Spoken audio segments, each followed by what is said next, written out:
What's up, everybody? Welcome to another episode of the GameOverGreggy Show. I'm one of your hosts, Greg Miller, alongside the producer / seducer with his haircut and his shorts, Nick Scarpino. Oh my God, Greg, it's so hot outside right now. It is. I don't like it. This is not why we moved to San Francisco. No, it's supposed to be fall all the time here. It's ridiculous.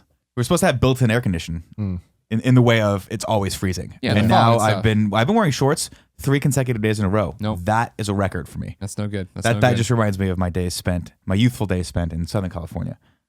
Place of myth. You know why this is happening? Why is that? Because global warming. That's what Colin keeps telling me. But Colin's the pride of Long Island, Colin Moriarty? Yeah. I haven't said that at all. It's weird. I mean, global warming is real. El Nino is coming. You're going to wish it was warm in a few weeks probably when it's fucking torrentially raining for the next 5 months. I'll love it. I'll just swim down my street. Yeah, see, that's the thing is it's like this heat has been stopping me and Nick from enjoying our walks to Starbucks. And when I say that, I mean me. But once it rains, I can walk through rain. I'm okay with the rain. Well, it's a warm rain. Oh, I'm Adam. No, don't worry. No. You're only surprising the podcast listener. Pure One Tim Gettys, and of course, our good friend who's getting a hug, Adam Sessler. Aw, thank you so much. Thanks for coming back. Nobody ever comes back. Where is everyone? I won the first time. We're happy to have you, Adam. Thank you for coming through. My but yeah, pleasure. how are you surviving this San Francisco heat wave? No, it's horrible. I mean, my place here in the city, it's got a wonderful view, but it's at a horrible cost because the windows only point west. And the windows don't really open, and there's no way to circulate air. So even in the evening, when it does cool off, it doesn't cool off in the apartment, and then it just starts warming up the next day. And like I'm slowly losing my mind. You're just cooking from the inside. Yeah. No, it's not exactly. good. No good. My wife has a whole system where like the windows have to be cracked at just the right amount. The shades have to be closed for the beginning of the day, and then toward the end they start to open up a little bit. Yeah, it's a whole rigmarole. angle game. Yeah, it's an angle game. Well, we didn't even talk about this, and I know you don't check my Twitter, so you'd have no idea. Sure. I'm out there Sunday morning. Yeah. Trying to get the DirecTV to work. It's giving me trouble, of course, because DirecTV sucks, and we won't go down that road. But I'm working on the DirecTV. I've opened up the windows. I'm on hold, the thing, and all of a sudden, just all of this water shoots through the window. What? And then through the other window, all of this water, and then back to the other window, continually water raining down all over Colin's chair, the furniture, and I run to the window and I go, stop! And then it's our landlord. He goes, oh, your windows were open? He was trying to clean the windows.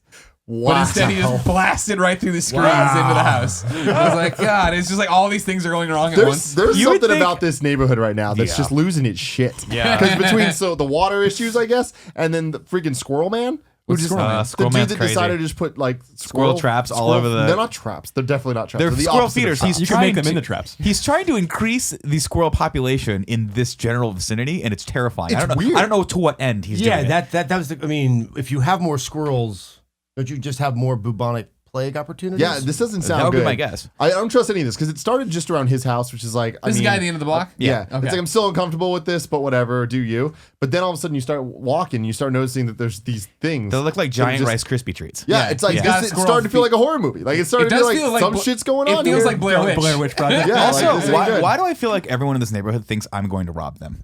I don't know why I feel that way, but every time I walk down the street, people look at me like I'm going to rob them.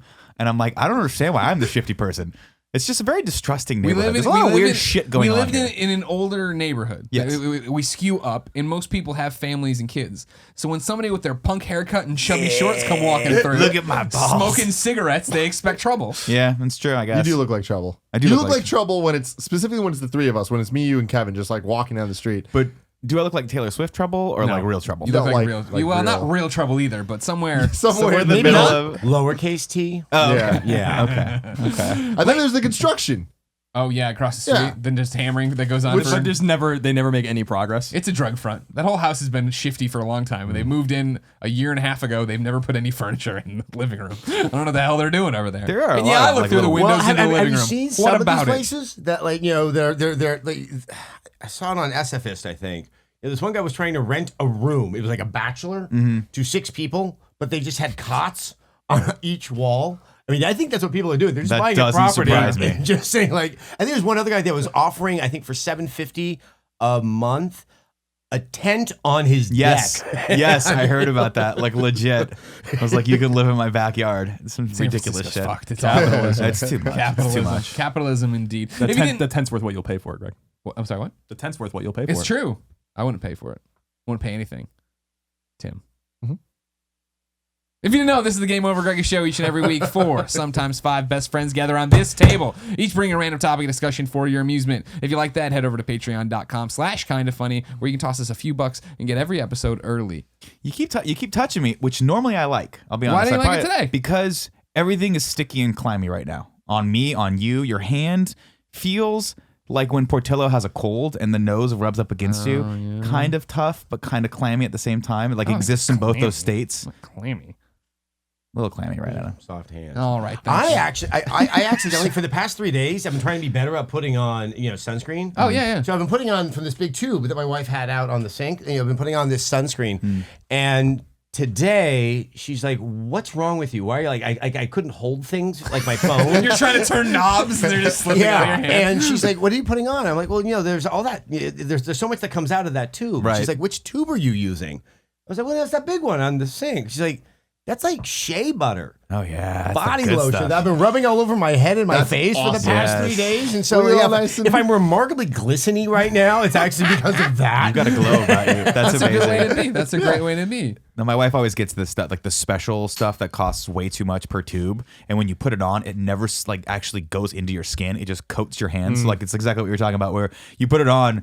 Maybe after you've gone to the bathroom and the door's locked and you don't have the physical dexterity to unlock the door anymore. So you're just kind of like pawing at it like a fucking dog. Like trying desperately to do it. So funny. This is why I used to have lotion at work. Because if I would lotion before I'd used to leave, use I my couldn't lotion do at it. work. Yeah, but then once I got to work, I didn't do anything, so I just sprayed it all over myself and rubbed myself down and sat around. Finally, you admitted it.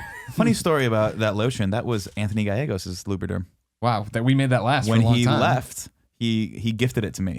Yeah. By that I mean I walked up to his desk and I said, Sure. "Can I have that?" And he said, "Sure." But we used that. That thing lasted for 3 years. Yeah, I was going to say it was years. And I used it a lot. And as did you. I saw Yeah. you sneaking it out there. I I had two know. little driblets. There's something else funny too. If you ever read IGN PlayStation from 2011 to 2013, I did all of the work.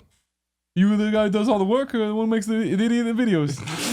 Didn't you have a teammate at that time? Someone who was loud? Yeah, Adam. Yeah. No, he had a Yeah, boss I at that had him. time. He had a boss at that Oh, time. you had a boss. Yeah, just like he does now. Oh, wow. If you don't that's want to how it toss us any bucks, go to youtube.com/kindafunny, where we break it out topic by topic, day by day, until we post the entire show for your amusement. Please head over to itunes.com/kindafunny and subscribe to all the shows there and rate them. Right, Tim? Yes. 'Cause it Leave helps us nice out. reviews. It really helps us right now. Okay, good. Yeah. Adam, Yes. you're the guest. Okay. You come in to talk and just shill yourself out for all your wares and You things. got it. I'm excited about this one, though. Not the other one, but this one I'm excited about. Uh-huh. Lumberjack Man, your movie. Yeah. It's good.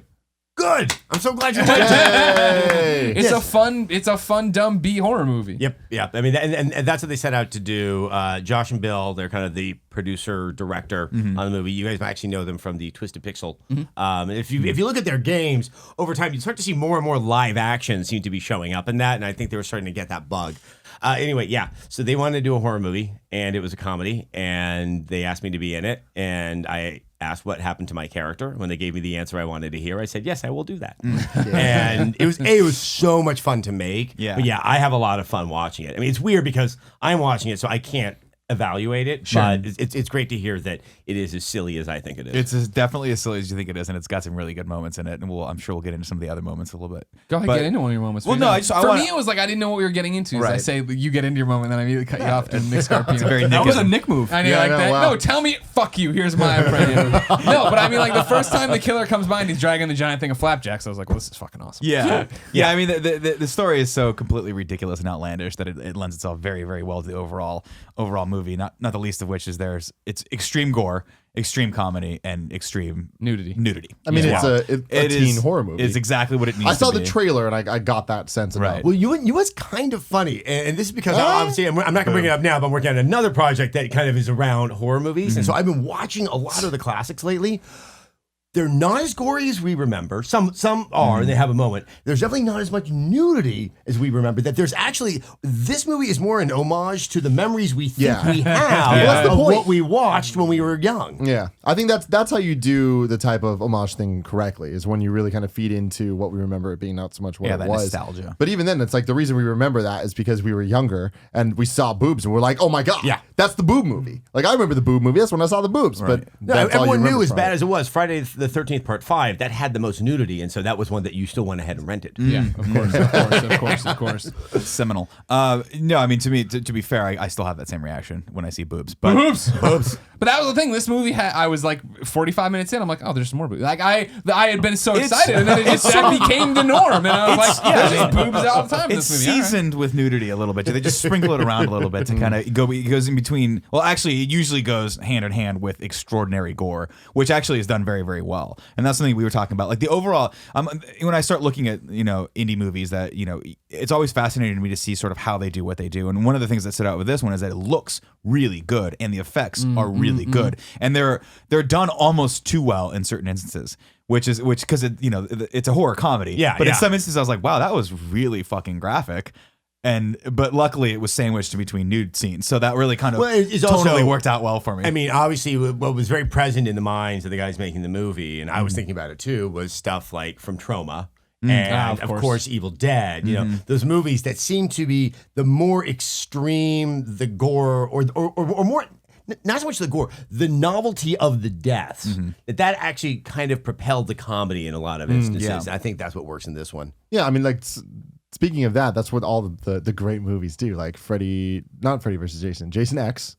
Right? Oh yeah, Was that the one in space? And it's like horrible movie, but like that will always. Whenever people talk about horror deaths, like you mentioned that shit, because when he freezes the face and just explodes it, like puts them in the sleeping bag and beats the other one with it, like that's what you remember for like those dumb horror movies. Yeah, of course, and that's part of the fun. And that was part of the fun in this one they had. You could tell you guys were having fun making it, and that's always a good sign. It was, I mean, yeah. In one way, the movie could have been 4 hours long because there's so much improv that went into this movie, and they were just like, let's just go, let's just see what happens. And I think what it really helped was like got this kind of fun spirit where we were allowed to kind of experiment. Sure. And with my character Doug, for those of you out there, I'm the head counselor of a religious camp. Yeah. Because they were completely casting to type. Yeah. And Perfect for you. my name is Doug, and I have the most horrific Bowl head of cut. hair. Yeah. Yeah. And I was given one direction because I was like, how broad do you want me to be in that? And like, well, you're Doug, and Doug loves camp. Yeah. And that kind of just made sense to me. Like, I'm just going to play a guy who has a pathological affection to camp. I look older than I should be being around young campers. Yeah. And it's like, because the guy just loves camp. He can't let go of camp. And there is a scene where I inadvertently come upon someone who's in a state of undress. And when I was thinking about Speaking of lotion, when I was thinking about how I was going to do that, I think the more obvious way is if we get a little bit lurid, or I'll get interested, and oh look, I'm a big hypocrite. And I thought, no, that's not Doug. Doug is like probably in love with camp because he is incapable of growing up. He's terrified of it. Yeah. So when he sees the naked lady, if you look carefully, I'm about to cry. Like, this is not something I want to be seeing. This is just like the brain cannot compute, and it is all is lost in his head. We should mention it's a Christian camp. It is. That is. adds that added dimension to it. That's Fun under the sun, ridiculous. spelled S-O-N. So back up. So back up for a sec. So how long exactly was it? Well, before we get to that, you got to shoot and do a couple scenes with Michael Madsen. Yes. Talk to me a little bit about that, because he's an icon at this point. No, I mean, he's for Michael so Madsen. many different reasons. I mean, was he Mr. Mr. Blue? Blonde. Mr. Blonde, that's Yeah. right. So, I mean, the minute he showed up, I heard him before I saw him. And I was like, away from I the know voice. that voice. And he came in. He doesn't do comedy much. And I now think he should. He should. But what's great is it's not like he shifted sort of a Madsen-esque character all that much to accommodate the comedy. It was just, it was a slight tweak. He's very, very, very serious, saying the most absurd things about demon loggers and flapjacks. And ocelots. and the ocelot. I don't know anything about meatloaf. So that must have been a fun experience for you, right? Because That we was. talked a little bit before the show started, and you said you shot for about 10 days on this. Yeah, I had two scenes where he was there. One of them is where he tries to explain all the horrible things that are going on at the camp. And, I'm standing there with the other counselors just kind of looking at him. And I decided to play Doug still as Doug, even though the camera wasn't on me. You kind of, it's how I memorize where I'm supposed to be looking. Sure. So I can replicate it. Kind of stay in the scene. And he stopped down a couple of times. He's like, "Are you gonna fucking do that? Because I can't pay attention if you look that stupid." You're like, I'm giving you something to go off of. Yeah, I thought, okay, I just made Michael Madsen laugh. Yeah. So I think I can just take that one off my list. Yeah. And feel pretty good about myself. Yeah, we got the opportunity to meet him for Up at Noon when we were doing that show. Yeah, that and was he my came second in. time. Yeah, when he requested to come on Up and Noon was super weird. It was cool though. It was It was awesome. Michael Madsen is awesome. No, straight, long and short. But like that first time you meet him, Yeah. and it's just that voice. He's always that voice. Hey, Oh, man. and what was so funny is, so we taped it because we filmed this 2 years ago, I think, Yeah. maybe even more. But I got back home and the first DLC for Dishonored came out. I can't remember the name of it, but Madsen is the voice in it. And it was this kind of weird moment where like I put on the headphones to stand and play a game. I'm like, you again? Get out of my head. So, and you guys shot in Texas. We were talking about that. Yeah, a it little was, bit. it was right outside of Austin. It was like a big Boy Scout camp. Man, they take Boy Scouting way more seriously in Texas. Well, you have guns. That was the most intense. They're allowed to have guns, right, Colin? I don't know what that. What do you call the big room with the mess halls and it had lots of mess stuff on hall. the wall. The mess hall. Yeah, but there was more to it. It felt very, Boy It's like a Scout scout. It mess was like the hall. scout. very VFW. intense and ceremonial inside of this Greg, room. I don't think- I don't felt think it was that, the like, my VFW, being Greg. there was somehow disgracing it. Most likely. It was there and a few other wooded locations. What's neat is the bus scenes are all green screen. Oh, okay. And see, that's what I thought, but they look so good. No, they look really good. There is a soundstage so far out in the sticks outside of Austin. There's this beautiful, beautiful soundstage. And so they just kind of pulled up a bus all the way into it and it was wrapped in green. And we did all the bus scenes on that. And yeah, I thought the keying in was phenomenal. Because we talked about this after watching the Fear the Walking Dead finale, and I made a comment of like, I can't get over how far behind TV green screen technology is to movies because it's so obvious. And this is the thing that's caught me off guard with the movies. You're like, oh, I'm in this indie movie, I want to come by and talk about it. I'm like, sure. And I sat down to watch it expecting what I've seen in other indie horror movies, whether it be friends or just people I've run into. Questionable lighting. It's like, Yeah. hold on, is that dialogue Clearly not green supposed to be screen. heard? Or? ADR everywhere. Yeah, Yeah. but like, the bus, I was like, this looks awesome. And then like to nerd out over the nerdy cinema stuff, there's this one part with a banana that shoots up in the air. Yeah. And they go out to an over the top look, and I'm like, that banana effect looks awesome. Yeah. That looks Really like good. a real So, banana. for those, now obviously, I am here to encourage people to see this movie. It's out on Friday. Kevin's VOD, put the link and up. It's in theaters. But if they put that kind of attention into a banana, Right. Yeah. let me just say, a lot of these death scenes have been given even more love and attention. Yeah, there is some completely ridiculous. I think one of my favorites is the bus scene. I'm not going to go. I don't want to spoil it, but Yeah. I think that whole setup for that was. Yeah.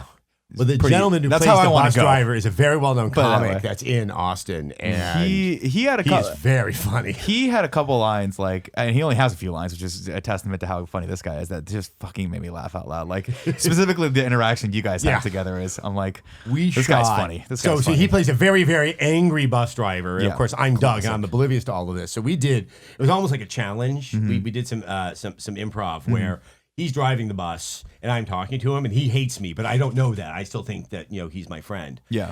And so, he'd be like, Doug? I'm like, yeah. Like, Doug? Yeah. He's like, Doug, I'm going to crash the bus. I'm going to kill the kids. Doug, I'm going to shove a bear up your dick. When he finally said that I laughed so hard that we actually broke character. And stuff. And he won. He won the battle. Yeah, I was gonna say I'm not going up against Once that you go guy. bear dick, Yeah. you can't. Well, really go his back. character also is allowed to go a little bit farther than yours Yeah. is, given that he is a camp counselor or a bus driver driver for kids. for kids, and also likes to indulge in white powder. How much of the film, if you had to say, was actually like on the page versus what you guys ended up seeing? The majority of it was. Yeah. What you would tend to see is you would get the lines and then maybe a coda. Yeah, sure. Stuff like that. Just kind of where you have some to of the end up. physical stuff, I think, it's one of those also, you kind of worked it out a couple of times in front of the camera and Sure. you found that kind of rhythm The and vibe, that yeah. thing that worked. And so I would say that's happened the most of the time. There's lines I know I ad-libbed, but I said them so many times over and over that I felt like they were in the script. Right. that Oh, you- sure. And then for you, I mean, obviously coming from more of a, you're being more of a personality than doing more narrative work. Like, was this sort of an adjustment for you? Because it seems like you were just kind of fit. You Yeah, fit that's right. what in, It you was slid right kind of in. like doing an X-Play sketch all over again. Yeah. So no, Just a really it's- long one? Yeah, a really, really long X-Play sketch. Right. I mean, I've always liked acting. Sure. Like I got into the whole hosting thing because of the acting thing. Like Okay. it was not. I know someone had asked, like I think on Twitter somewhere, like, "Hey, how did you get into this? Or did you always want to go into games journalism?" I didn't know it existed. I wanted to do acting, and so someone said, "Hey, do you want to try out for something on TV? It involves video games." I did. So I think it was over time that's how you started to see the sketches fall into X-Play. It was like, okay, let's that go back makes and sense. indulge some Okay. of that again and do some of that. So this, I think, also being around really, really cool people, and it wasn't like a hyper judgmental or hyper control set. It was a very efficient and professional set, but it wasn't like there was such a particular vision that you just had to lock yourself into that. Gotcha. And so is that something that you think, you consider yourself doing more of that in the next couple of years? Okay. Yes. If you're out there with a silly movie, you need a bald person to humiliate himself in front of the camera. I am always here. He'll put on a wig. He doesn't have to be involved in it. I picked that wig. I was the one who chose that wig. That wig was. I just want to feel it again one more time. I got please. there just the right amount of because creepy. I knew that Doug would not have the beard that I typically have. That that didn't seem right. But then I take all of that off. I don't look like I'm doing too well. I'm just so. I'm You're like, the I'm default gonna create a character for everything. You're like, all right, here's the blank slate. Do what you want. So I was like, okay, I'm gonna let's go look at the wigs, and we're going through it, and it was the most awesome just Texas ladies that were doing hair and makeup, and they brought out the box of wigs, and they pulled out the one I ended up wearing, and I could tell they were just going to put it aside. Like no self-respecting human being would actually wear that. I'm like, I want to see that. I want that one. And I want that. And they're like, are you sure? I'm like, yeah, I want that. It's hard to put into words what that wig looks like on you specifically. I would imagine that it looks a little bit like Tasha Yar's haircut from Next Generation, from Star Trek: The Next Generation. Remember Tasha Yar? She was like the security advocate. Why am I looking at you? I don't know why. I should be I love looking at that. I love Colin, that. but I'm looking at you. I go across the table. I've got. Anyway, it's a very I know it's kind exactly of what a you're talking bob, about. blonde, very He looks like an overgrown first grader. mid-90s. Yeah. That's what he looks like. Yeah, I went to school with this guy. I went to school He was with the guy Doug. that pulled his pants down and when he went to the bathroom with the urinal. And it's just like, why are you doing Exactly. that? Yeah, Like, you that's should stop good. that. Yeah. I for a moment wondered if that was the same wig that was worn by Christopher Guest in Waiting for Guffman. That's a perfect. Yeah, that's a but very it's like perfect it's just analog. once again, it's someone who is not in touch with their age whatsoever. Yes. Someone who really likes collecting toys, like really hardcore wait a into second. collecting like Disney Infinity toys or like a what? Fuck, Let damn go. it, Let damn it, go. let go. You can't even get me. I'm too slippery for you, Scarpino. You Yeah, can't yeah. track me down. You're a snake. So, I mean, is this one of the things that, like, the freedom you have now, right? That you're just can go do whatever the hell you want? Well, I mean, I actually was still at Rev 3 when I did that, but I couldn't pass it up. I definitely want to do stuff like this again. I do feel like there's more freedom for that. I think also with what's happening with streaming services and things like that, that there's more opportunity for movies of these kind of minimal budgets, but with a lot of creativity and energy that, this was made before it ever had a distributor. It was self-financed, and then they went and shopped the finished movie around. which, Okay. pro tip, that really helps. A lot of Having a finished what do you film. mean I'm not bankrolling a movie? I just have it. I have to distribute it. Sure. Also very risky, but Yeah, very, very risky. But I think there's a lot more out there. I mean, I miss horror comedies, and we've been in a pretty dour, like, I live in a house or something horrible here, I'm going to die. And I'm hoping with this and another movie I just saw called The Final Girls that maybe we're going to start to see a small resurgence of, something that's a little bit more about the fun Yeah. of just, of a horror movie because it's silly and we should all just, have fun with it. Have you seen The Visit? No, I have not. And I You should want to. definitely check it out because it's like, I think it's a return to form for Shyamalan with like the twist and all that stuff. And it's definitely not nearly as bad as the last couple things he's done. But Nothing it's- can be that bad. Exactly. But I Yo, think the this is- trees it's are good. mad at us. Not a perfect movie, but it's really, I'd say it's really good. Happening. I I forgot about that that movie, didn't happening. you? Oh, when someone told your me brain what was immediately forgets happening about in the that and The happening, Village, I and you thought go that was straight a to joke. Signs. Yeah, no. Oh my God. I The liked Happening. The Village. I liked The Village. The Village actually- but shittily enough, someone ruined the ending for me. They were like, that ends like this, and I was like, Oh, but I And then figured- you still liked it? But see, but I Well, figured 'cause that I watching went the in- trailer. What the Did Village you? was about. I'm like, oh yeah, it's got to be that.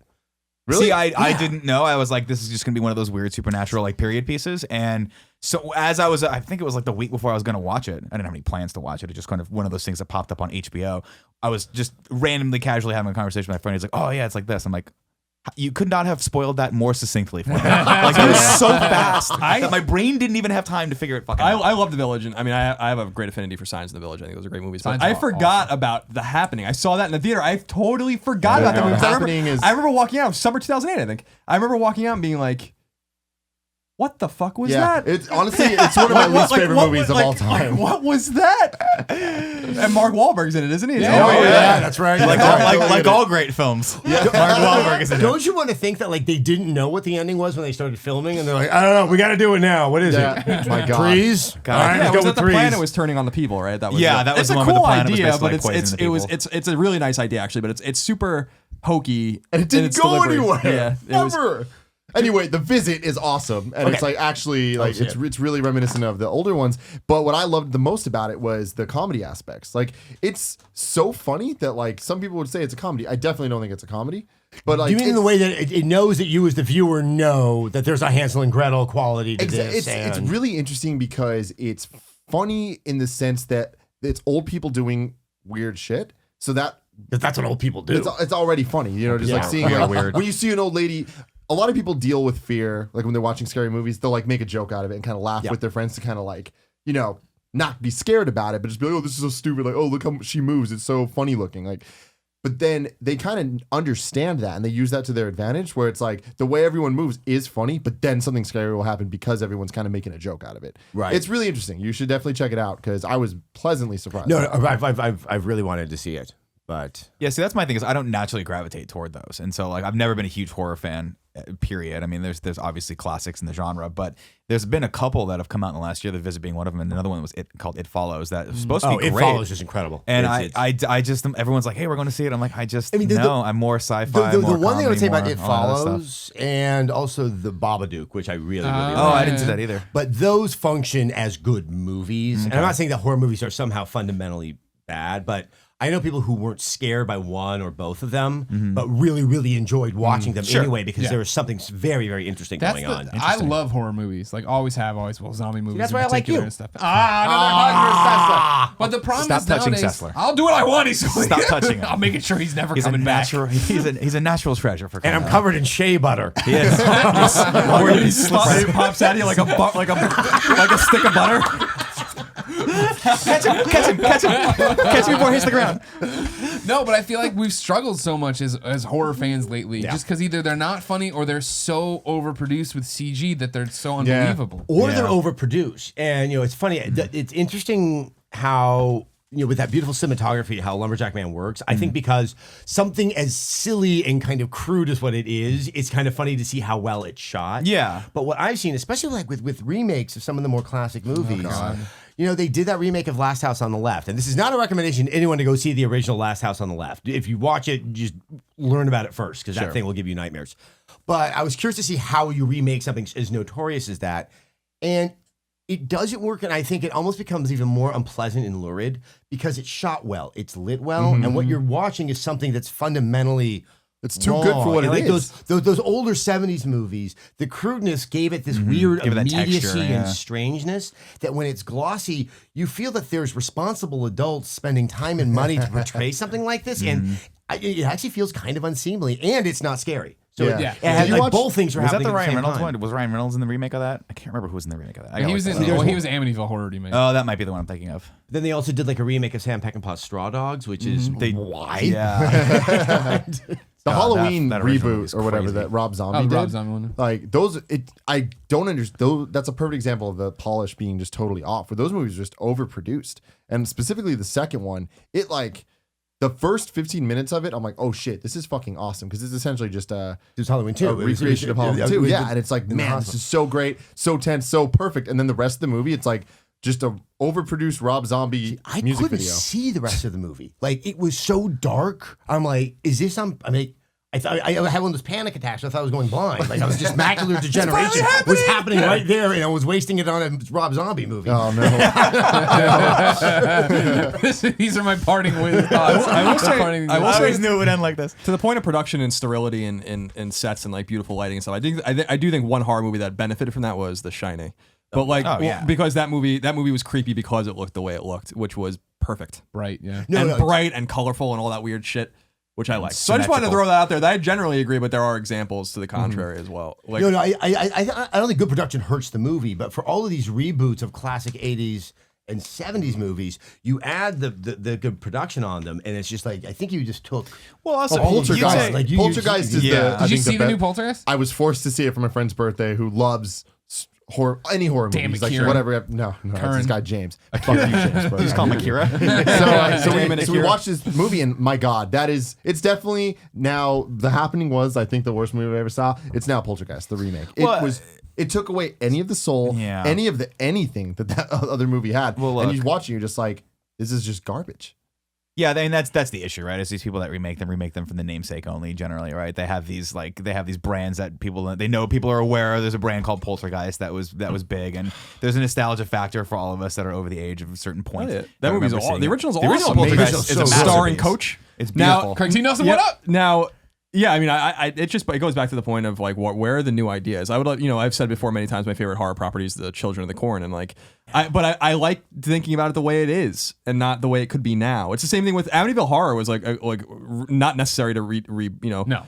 especially it hurt my pride as a Long Islander as well. We don't need to go back and study Amityville again. And actually, the one that sticks out to me the most that I remember seeing in college that I was really excited about and ended up being super disappointed was the Texas Chainsaw Massacre, which is another movie that's the remake. yeah, the or remake. yeah. The original is awesome, and I think that again is like a gritty and fucking dark and weird and movie of its time. The original Texas Chainsaw Massacre, it was perfect in what it was. It wasn't trying to be anything other than a fucking terrifying, quick roller coaster ride. Well, And no, I mean, even just the I way it think ends. some of those movies at the time were reacting to certain things that were happening in society. I mean, a lot of the theory, because if you really compare the 70s movies to the 80s ones, the 70s are much burlier. Like the original Hills Have Eyes is really upsetting. I'm not saying like fun upsetting. I mean like really, really upsetting. Disturbing. And the going theory goes that, a lot of it was in reaction to what people had seen in Vietnam, and Kevin's yelling at me, sorry. what was happening on the news. Yeah, That yeah. It was just kind of saying, we're this inured. How far do we have to go to push it? I think you get to the 80s, I think you see something different. I've always wondered if you could look at Michael Myers and Jason is almost kind of a Reagan era reaction to the excesses of the late 60s and the entire 70s. Not that the filmmakers are endorsing that, but it's kind of this embodiment of, hey, you've gone too far and I'm now going to punish you for it. Sure. It's, all of you can see a lot of that cultural subtext there. These new ones, and this is that there's nothing more than, oh, maybe the kids will like this. Yeah. The Yeah. beauty of horror is I think a lot of the filmmakers had other ideas, and the producers couldn't care less if they were sneaking interesting ideas into their movies. They just want to get it into the grindhouse and just make some bucks. Yeah, I mean, not that I'm super up on horror anymore. I mean, I love horror movies from the 70s and 80s, and some of my favorite movies are horror movies or horror theme movies like Rosemary's Baby and all that kind of stuff. But I think you're leaving out some of the classics starring Sarah Michelle Gellar. Remember, I know what you did. Oh, last summer? yeah. How could I forget? But I was gonna Ryan say that I Phillippe feel like the classic. last original, like really original horror IP that I thought was really, really good, personally, was Saw. Yeah, which I was about to say Saw is one of my favorite yeah. franchises of all time. Like it has its low points, but I think overall it's You very mean entertaining. Everything thing. after Saw 1. No, man. Like, Saw 1, 2, and 3 are a great trilogy that actually tell a great story. Interesting. 4, 5, 6, 7 is where like they were just stretching it out. But I mean, still, like there was interesting things, and that it was a unique idea. Yeah, the first one I thought was really disturbing. That one from 2 years ago, The Conjuring. Yeah. That was Oh, yeah, probably, yeah. and once again, I think that was related to some of the Saw guys. I mean, that was one the of director of Saw and Furious 7. Yeah, but directed that it. was one of those like, okay, you actually got under my skin and I'm scared. And yes, its antecedents were or precedents really was Amityville Horror. But it was so much nicer to see something that wasn't, let's try to do Amityville Horror all over Right. again. I always liked, and now it's a joke, obviously, but Paranormal Activity, that original Paranormal Activity was super good. Yeah. That was great and scary and different and like Yeah. unexpected that it was that good. Another one that had like, shoestring budget you hadn't heard about. And of course now there's Paranormal Activity Ghost Dimension in 3D and you look at it like, oh, jeez. Dude, like that kind of gets away from Because the that first originality one, of the first. Fox made so much money on Paranormal. Like they bought it for a song. Yeah. Like, it was made for about $25. They bought it for I think like $100. Yeah. And then it went on to make like $72 million. I mean, in terms of profitable, actually, horror movies tend to be the most profitable movies ever. I think Halloween is still up there. That it was made for just nothing. And it just, That makes just rakes sense, in man. Yeah.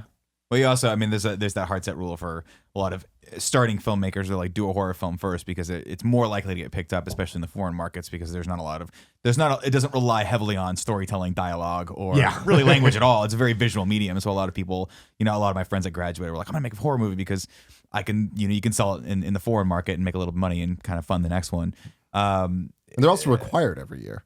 Like the thing is, people want new ones around October every year. Yeah, It's like, and people, I mean, fans of the genre just love them too. I mean, that's something if that's your particular cup of tea, like there's no shortage of them. But because going back to your original point, yeah, I mean, as far as indie filmmaking is concerned, it's an interesting time for it because you have sites like organizations like Netflix and Amazon and Hulu and all these things are looking for this content. Yeah. And so I have to imagine it's got to be an interesting time to start making something for a very low budget because then you have a little bit more leverage than people trying to make that $30 or $40 or $50 million Hollywood movie. And the only flip side, I think this is more particular to horror movies, is it's so hard to tell if it's going to be good or not. Because, you know, the way a horror movie poster or the cover of it looks, it's like, I don't know. Guy's got a knife. The Shadow Man's got a knife. It's, you know, they have to do it a particular way. I think that's one of the cool things about why they went with 8 Films to Die For is these kind of groups, festivals, whatever you want to call it,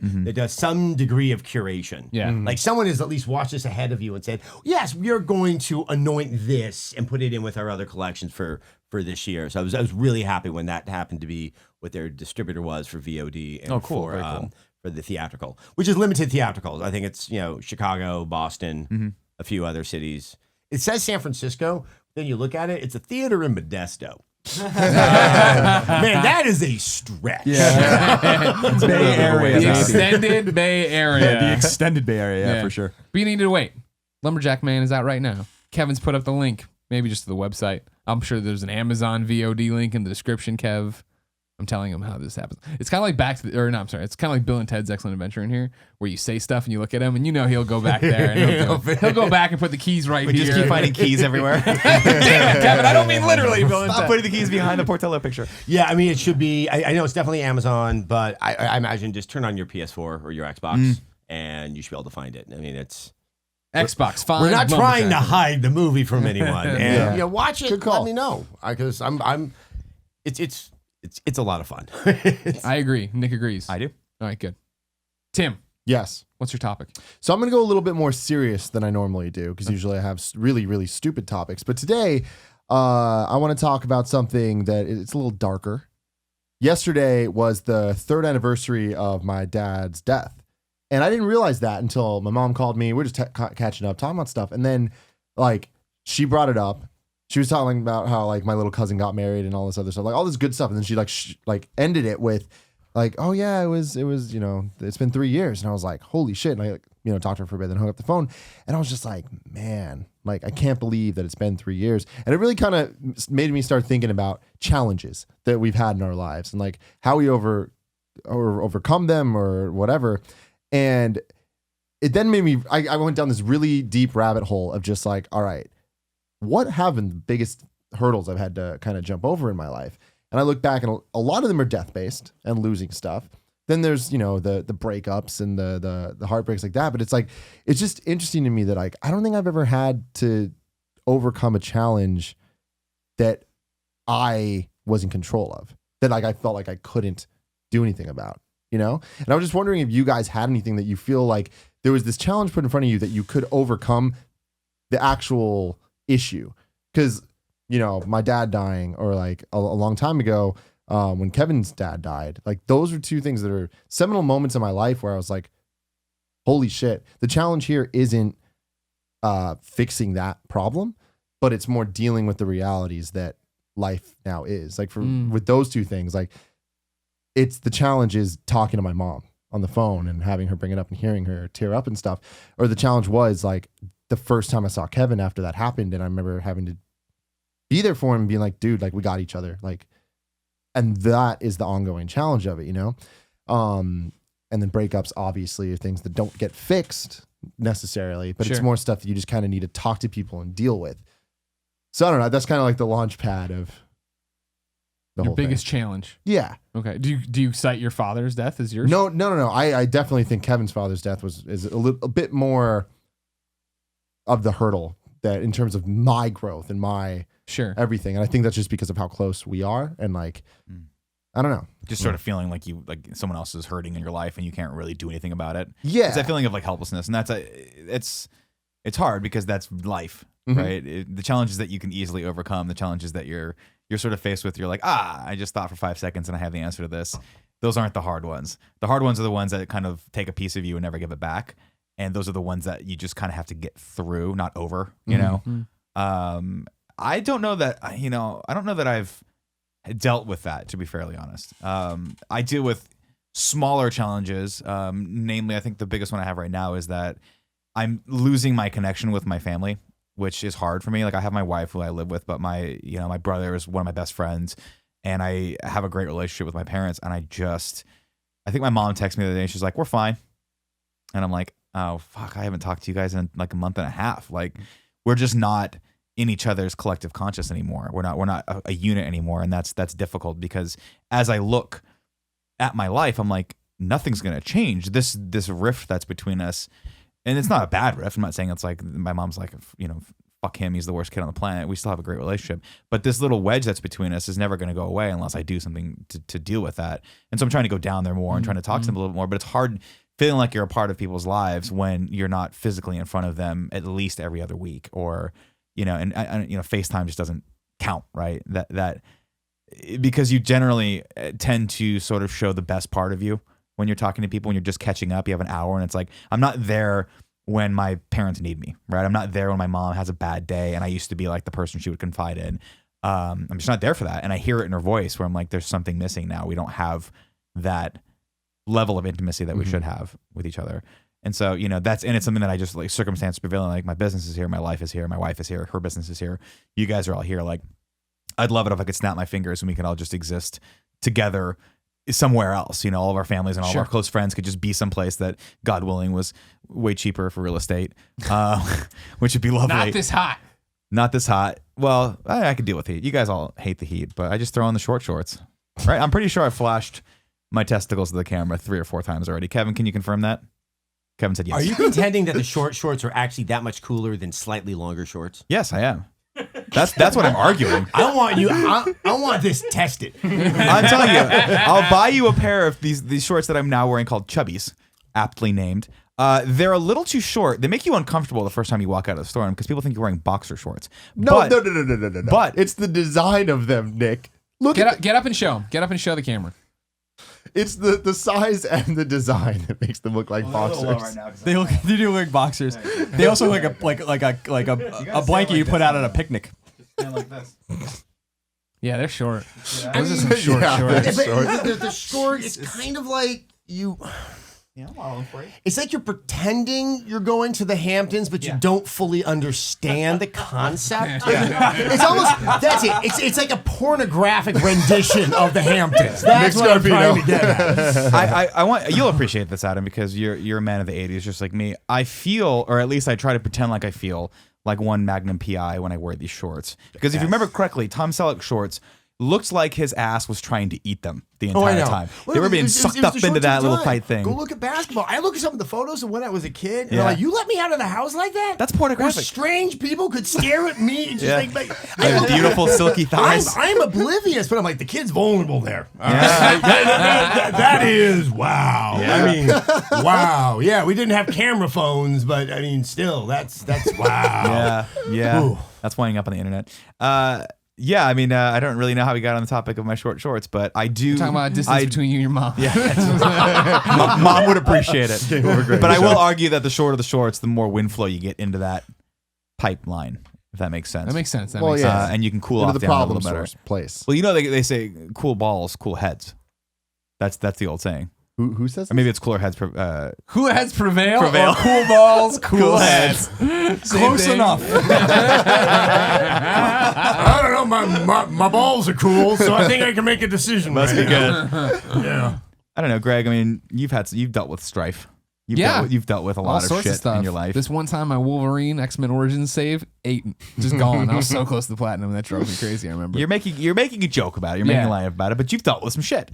Yeah, I mean, cancer for sure is the hardest, thing I've overcome, the challenge I've overcome or whatever. I mean, like I was just talking to somebody yesterday on Twitter, I guess in one of the recent shows, because I black out when I podcast. I said something to the effect of like, I'm still screwed up from chemo or whatever. And this guy hit me up and he's like, hey, I had gone through chemo a few years ago too.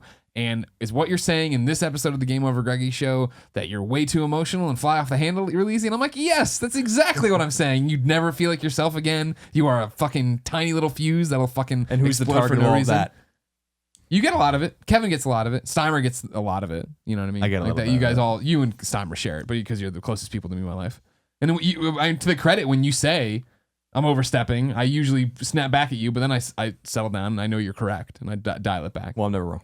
Well, But except for Little Deviant, it's going to be a hit PlayStation and video that whole game. Mitt Romney thing, that whole Mitt Romney ordeal was an embarrassing. So I mean, that's still that's still like That's not the same thing.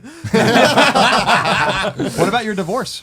that was That's the easy. one I was That thinking. was fun. Yeah? I mean, like that's totally like a pain in the butt at the time, right? Of whatever, but like it's just like anybody else. It's like, well, not everybody else, I guess, but like I feel like when a relationship's ending, you know it, right? It's rarely that it is light switch. And there are light switch moments Yep. for sure with people. Don't get me wrong, but for us, it wasn't. You know what I mean? We knew we were growing apart. So by the time you actually did that, it was more of a relief of like, all right, we were both on the same page. Cool, let's move on. And then there's the stress of trying to find, you know, where to live or do this or And whatever. who gets And Portillo? there was no stress there. That was a slam dunk. Greg Miller taking that dog. You just snuck in when she wasn't there. Took the No, dog. she said we had a. I mean, we were both. She was like, it was like "Please take we had him." such a boring breakup. We had such a boring breakup. Which is like, yeah, this is in it, and your job's taking you there, and your job's there, and okay, cool. Well, her job had her traveling all the time, so she's like, all right, you keep everything. And I was like, well, do you want to talk about the dog? And she's like, no, of course not. Like, I'm traveling all the time. There's no way I could possibly do it. He deserves to be. Who with would you. really want Portillo? That's Exactly. A really good That's point. the other. She's like, well, I've learned a lot of mistakes we made with this one. You can limp on another 12 years with him. I'll take care of it. I will say to your point, well, to when you had cancer, and Yeah. it's time I'll never forget. I'll never forget when you told me you had cancer. That's like ingrained in my mind. That was like one of the moments in my life as an adult, probably the first time in my life as an adult where I'm like, I have to step up. You know, like that was like where I remember I'm being in my head. I'm like, I have to take all of the responsibility for our work, and I have to do that's the right thing to do, and I have to take responsibility as a friend and be there and all that kind of stuff. That was actually kind of an interesting learning moment in my life where I was like, these are the times where friends need to be friends. You know, like unabashedly be your friend, and I hope that I was good in that respect. No, I think you a know lot of you're us. I fantastic think a at lot that. of us were good in that respect. Everyone, like that's the thing is everyone did it because everyone had a much different reaction to cancer than I did. Because when I got diagnosed with cancer, and I've said it before on other podcasts and things like that, so stick with me, everybody. When I got diagnosed with cancer, like my parent or grandparents had died of lung cancer, emphysema and stuff, but that's not like cancer like this was for me. You know what I mean? And my experience with that was when I had been working at the newspaper and I followed a little boy named Tim Grant around. And, you know, he was 6 and he became 7 while I was there. And I had read about him when I was in college because he had this neuroblastoma cancer that was incredibly hard to treat. He beat it. The Tribune had followed him and done this giant piece on him going through it and coming out on the other end. Yeah. I go to the paper, started the paper. I'm working at the paper for a while or whatever. And eventually Tim gets sick again. And they're like, we should do that piece again. Greg, you'll cover it this time because the old reporter had left. And I was like, all right, great. So like I start talking to this, and everybody knows, you know, if you listen to the show, obviously, I don't want kids. I don't hate kids, but I don't like being around kids necessarily. You know what I mean? But Tim Grant literally was, if there was a parallel world where I had a kid, he would be the kid I would want. Where Spider-Man is Superman on the walls and loves playing video games and has his DS and always in a Superman or Spider-Man shirt. And I was like, this kid's fucking awesome. He plays Lego games with his dad and stuff. I was like, this kid's great. You know what I mean? So I'm following him through his treatment, and it was like, all right, well, you're going to come to the chemo session. You know, we were living in Columbia, obviously. It was in St. Louis Children's Hospital. So like, all right, great, because it was this like radical experimental procedure to beat neuroblastoma. And I remember being in the car driving there. And granted, I always try to give time, you know, about this. This is 2005, 2006, and this is a dumb reference, but stick with me. 50-50 hasn't come out. You know what I mean? Like, I can't, in my head as a 24-year-old, right? 23-year-old, whatever it would have been. I didn't understand what chemo was. I still thought of chemo. He's going to be put in a tube and blasted with like radiation. You know what I mean? Like a CAT scan, really, or like a PET scan or whatever. And so you get there, and we walk in, and he sits down, and he pops out his DS, and they pull up his shirt, and he has a port in his chest, and they pop the port in, and he just starts getting chemo.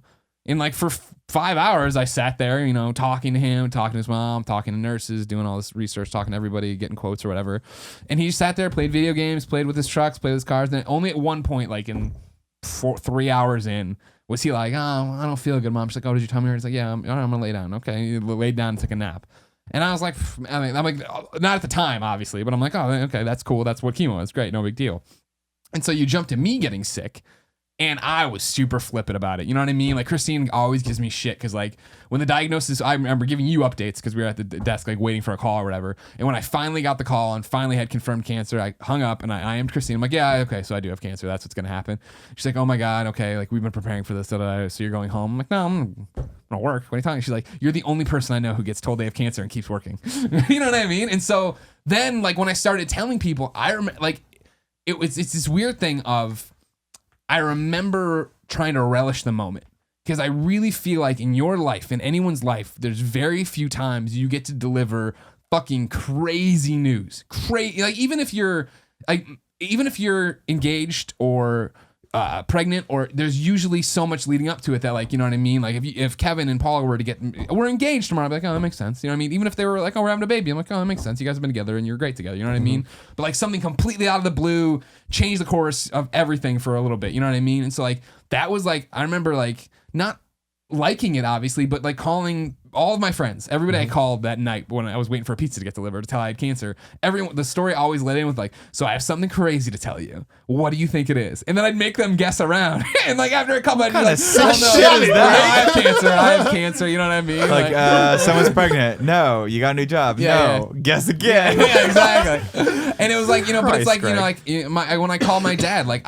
first off, like I am not good at keeping in touch with my family ever. You know what I mean? That kind of thing. So like, the fact that you're getting a phone call at night on not a weekend on a normal time is already something's wrong. You know what I mean? Something's out of the ordinary. God, my mom would freak out. If I call my mom at like Tuesday night at like 9, she'd be like, what? Immediately answer the phone, what's wrong? Exactly. And Every so like time. calling dad, like it was totally out of the ordinary of our schedule or whatever. But what I remember about it is I had to make him guess. You know what I mean? 'Cause my dad's very, you know, very, very. Just hang up on you. What you see is what you get kind of thing or whatever. But I you know, I have cancer, and I like stopped for him to say something, and there was this huge gap of silence, and then all of a sudden I pivoted and started feeling it. But I'm gonna be okay. Don't worry. It's this. You know what I mean? Like I was letting people react to me, and like I had to be off on the offense on that. You know what I mean? And then like for calling my aunt, like totally out of the ordinary. And on top of that, her mother-in-law had been staying with them and was like getting ready to die. So like I called and it was like a day they had to rush her to the hospital and stuff. I'm like, all right, well, I'll talk to you later. And I hang up, and it's like I had to tell people before I put up the blog, before I made a big deal on the internet. So, but what I'm saying about it is all this dumb stuff's happening. You know what I mean? And I go into that first chemo. This is a long story. I'm sorry. I go into this my first chemo, right? And they're like, all right, yeah, you know, sit you down. It's gonna go for like 4 hours ish. You know what I mean? We'll give you this. This is the cocktail you're getting with all these different kinds in there, and blah blah blah. And they're coming in. They're hooking up banana bags, and they're poking you in the arm and all this other stuff. And it's like, all right, we're getting ready. And then they come in like, all right, well, you know, we're doing this test, that test. Like we have to test you for this one because like 1 in 100,000 people are allergic to it or whatever. I'm like, okay, cool. And they poke me. I'm like, ow. Like, oh, did that one hurt? And I was like, yeah. And like, all right, we'll keep an eye on it. I'm like, all right, no big deal. You're the 1 in 100,000. They walk out of the room, Jesus, and I'm Miller. sitting there, and I'm talking to Christine, and I'm just and I always leave this out. They give you a bell, which is awesome, because then you ring it, like, I need water, can I have some snacks, or can I get a new magazine, or whatever. The bell's there, or whatever, if you need help. But I'm sitting there, and I'm talking to Christine over here. I'm like, da-da-da-da-da, and then just fucking out of the blue, entire left side of my body goes dead, just numb. Like, you just all of a sudden know everything's off. And I yank up the arm, and it's like a fucking noodle, and I slam it down on the bell. And Christine goes, what's wrong? And I'm like, oh my God, the left side of my body is dead. Like, I mean, you know, all of a sudden panic begins to rise in the entire room. And the nurse comes in. She's like, what? I'm noticing something. The left side of my body is dead. I can't feel anything. She's like, all right, I'll go get the doctor. And she runs out to get the doctor. And Christine's like, all right, just keep talking to me. What's happening? Well, left side of my body is dead, blah, blah, blah. And I look at her face and I go, and now your mouth is tinfoil. And she goes, what? And I'm like, now your mouth is tinfoil. And like at her mouth was a triangle of tinfoil that was crinkly and wrinkly. And then it started to expand. And the doctor comes in, he's like, what's happening? I'm like, left side of my body's dead. And I look at him like, your mouth is tinfoil. And he goes, what do you mean? I'm like, there is tinfoil taking over everything I see. And it was just like, by the end, it's all I saw were people's eyes, and it was tinfoil all around them. Like, you're having an allergic reaction. And I was getting a banana bag of saline at the time, but I thought that's what it is. I'm like, well, take it out. And they're like, no, that's helping you right now. That's flushing it. It's the thing we poked you with in the arm to see if you're allergic. Spoilers, you're allergic. You're like, is there another test? Yeah. That could have done that better. Yeah. Like, and so skin self test. So it was or just something. like, okay, fuck, you know what I mean? And like they like, now this is gonna go on a little bit longer. We're gonna sit there and let that process out of you. You can't do that. I'm like, all right. So we just sit there and you process, and it goes, and then it comes back to normal. And it's like, now it's like a 6-hour chemo, and it's like, all right, we're gonna give you the rest, right? And like, usually it's a banana bag hanging there. You know, as soon as it hits you, you can taste it, you can feel it. Your body doesn't feel right. It burns or something. There's heat through your body. At one point, for like the second or third one, the doctor comes in gloves, full body armor, and a face mask with this one syringe full of like neon red stuff. And he's like, this looks like overkill, I know, but if it gets on your skin, it'll eat through your skin. And I was like, all You're right, like, but what the great. fuck is it going to do when it gets into my body? And so they did that. My and they body's give you not another lined with one, lead. And like, you know, I came out of it, I remember, and it was just like exhausting. And you feel weird. You feel something's. It was the first one, so it's before I know anything's happening.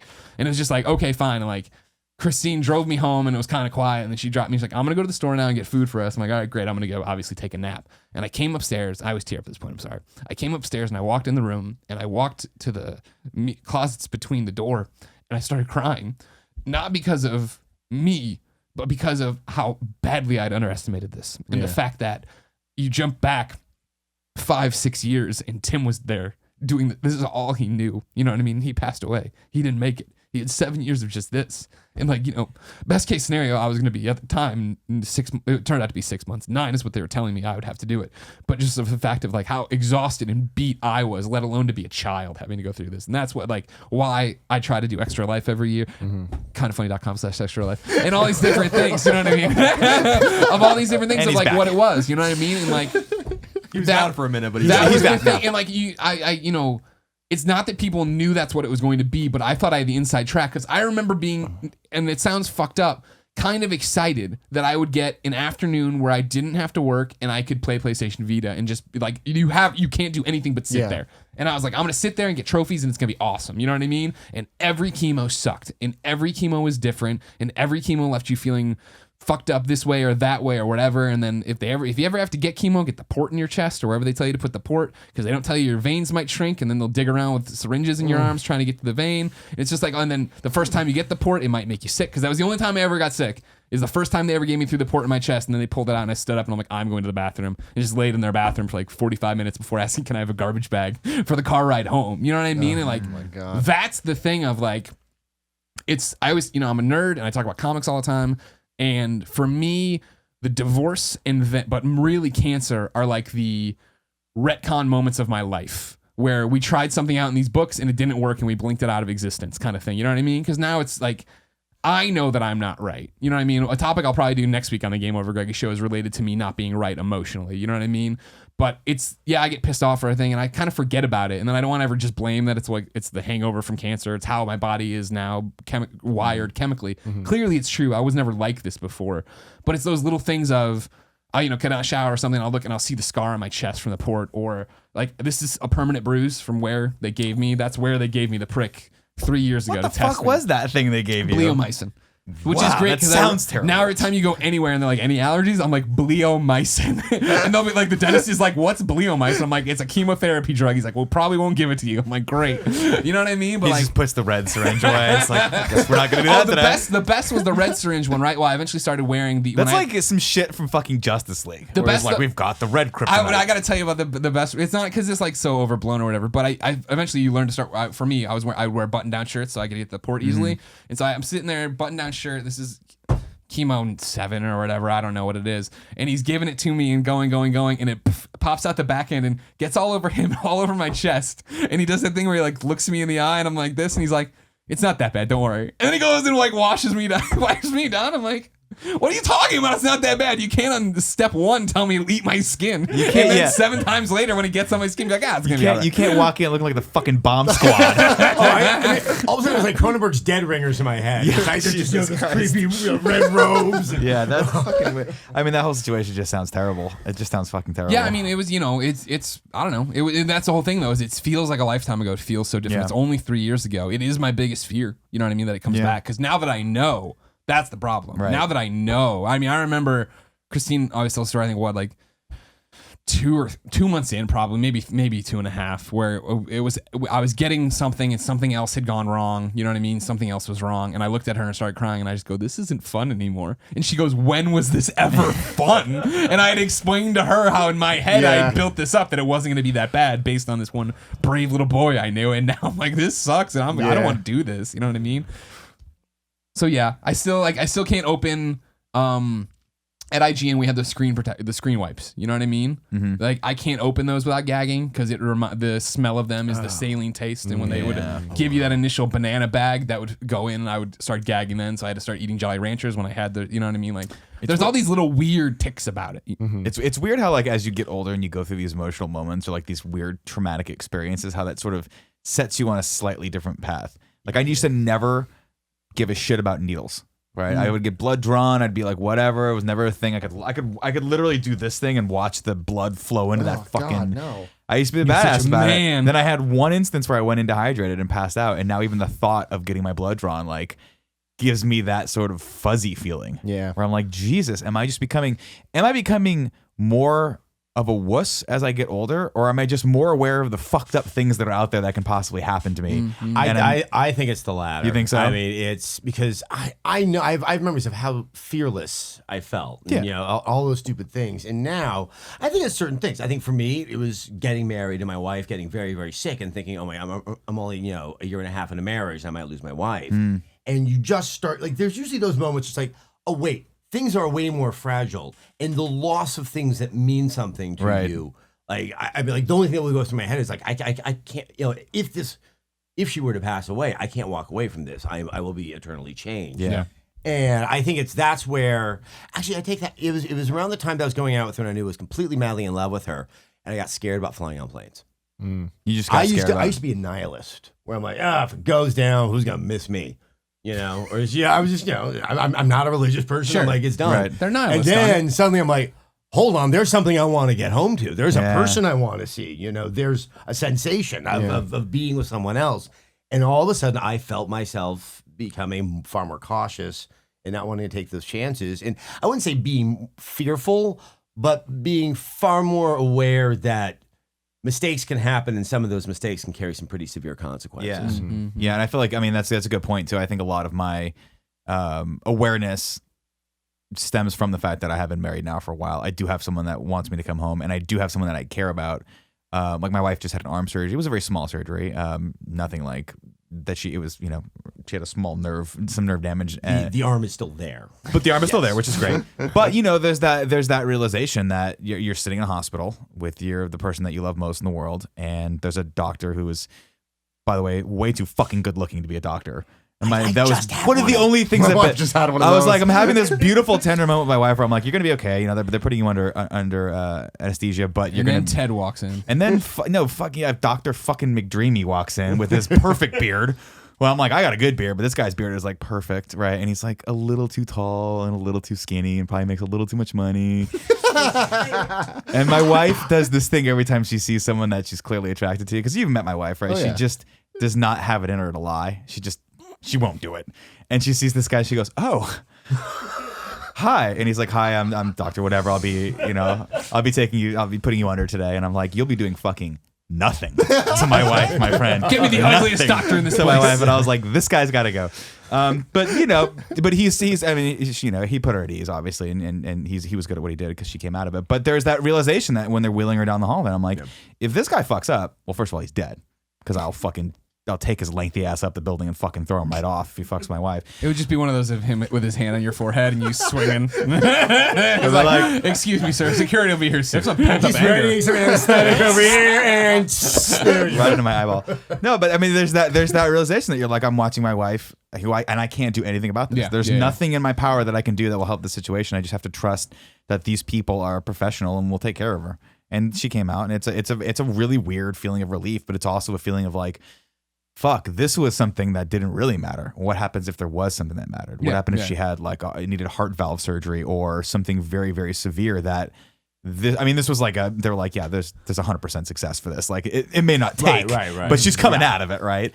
But imagine if it was something where they're like, this is maybe. I mean, that's what I. If it goes below 100%, I'm like, I'm not willing to deal with that percentages. I mean, it was a while before people could figure out what was happening. Everyone just knew something very bad was happening, and then once they realized what it was, it's a very strange, rare autoimmune disease called autoimmune hepatitis. Really? So it falls in the same family as like lupus and Crohn's disease. Fundamentally, your immune system suddenly does not like your organs. In her case, it was her And liver. starts attacking it. Right. Just the same way that had you had a transplant, your body might reject it, but this is all happening somehow on the inside. And no one really understands it. It can just be sort of monitored with drugs and stuff like that. But yeah, that was just like, you just didn't know what the next day was going to bring. And like, I reached the point where I hate hospitals so much because we're constantly going to UCLA and we get that blood test. And like, all of my self-worth was predicated on her blood tests. Because if it looked like that these numbers were dropping, it's like, okay, this feels good. But like those numbers shifting in another direction, it's like, okay, I have to re-rigor the way I'm looking at the world and all of this stuff. That it's weird. I had something of a small scare this year. It turned out to be absolutely nothing. But I so prefer the idea that something bad was going to happen to me. Than something happening to her. So. Oh no, I told my wife straight up. I was like, A, I'm Italian, and B, my family has a history of just the guys die super fast. I think largely it's because they married Italian women, and I think that Colin knows what I'm talking about. But yeah, I'm like, you just have to just deal with the fact that, I mean, my wife's like kind of a health nut, and she works out, and she teaches Pilates for a living, and so she drinks smoothies all the time, and I'm like, what is that shit you're putting in your body? She's like, it's healthy. I'm the opposite. Where I'm like, I treat my body like a jungle gym.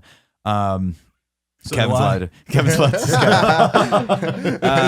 And so I'm just like, babe, you got to just realize that I'm going way before you. You're gonna, you're gonna have to just wrap your head around that I'm not the last guy that you're gonna be with. And she's like, no, that's not gonna be the case. Ted's out there. It's okay. Fucking Ted.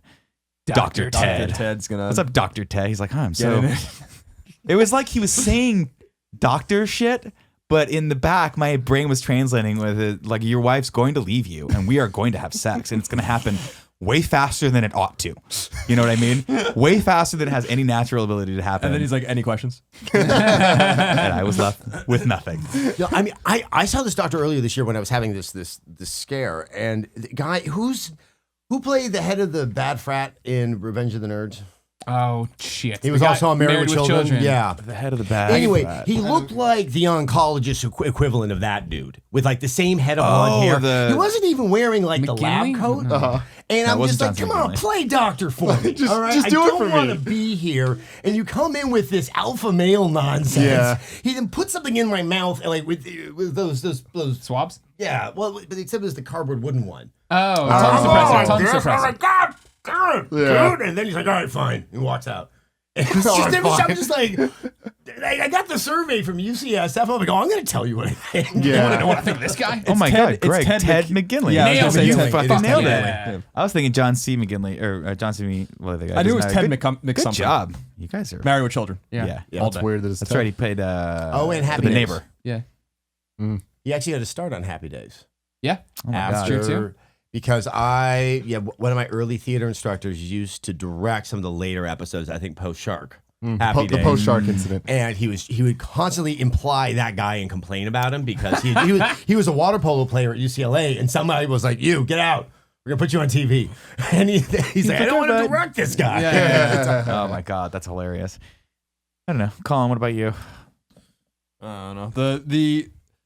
The thing I've been coming to I've had like pretty chronic stomach problems my whole life, and that was like where my mind first went. But that's something I'm so used to, like, the whole shitting blood and being in the hospital, like, or going to the rather going to the doctor and getting shit shoved up your ass and down your throat. It's not that unusual. Sounds like a good Saturday night. So that's not where I'm gonna go. I was thinking more about for Tim's point about something a little more emotional, which is like my parents got divorced when I was like really young, and that was always really normal to me. And as I got older, when I went to college in like my early 20s, I started to get really mad about it, and I don't really didn't really know why. And then I started having fights with both my parents about it, like about things that happened literally in like 1991 or something like that.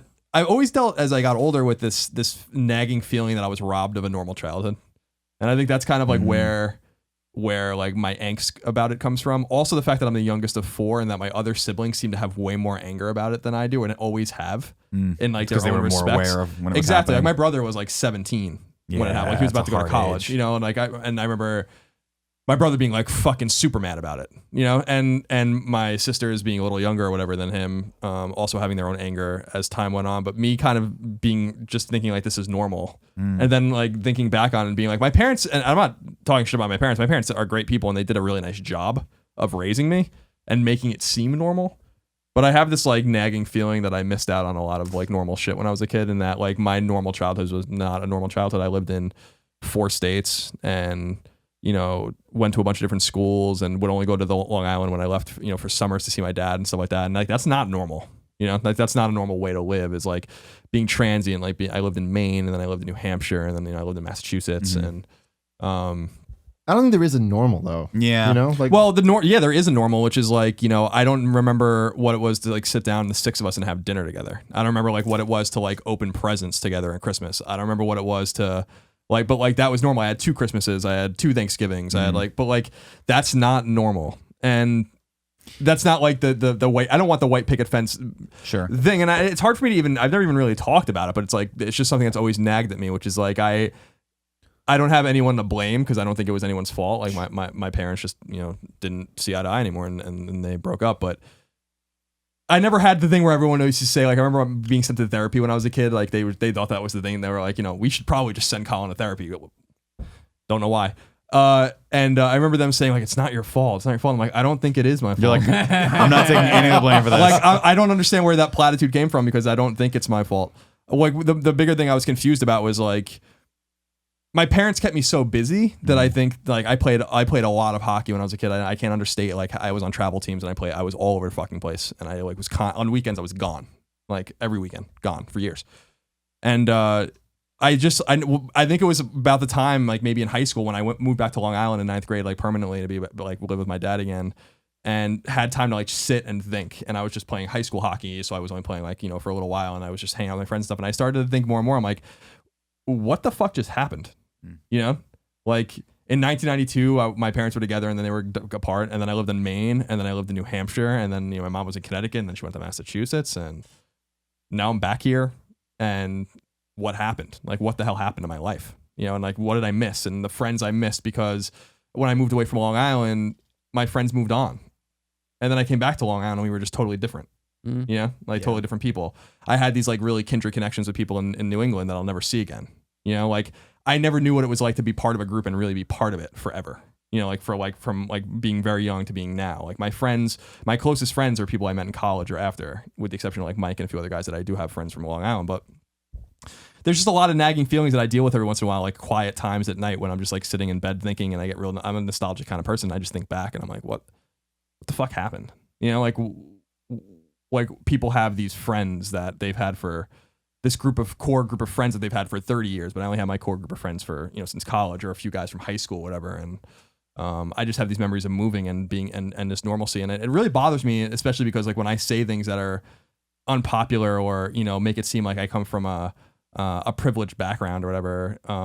Like everyone thinks that like I didn't have my own issues growing up, or like my childhood was somehow easy because I'm from Long Island, or they assume my family has money, or, all those kinds of things. Because Long Island is totally associated with money, like in people's minds. Yeah, absolutely. The Hamptons and all that kind of stuff. Like people think that that's what it is.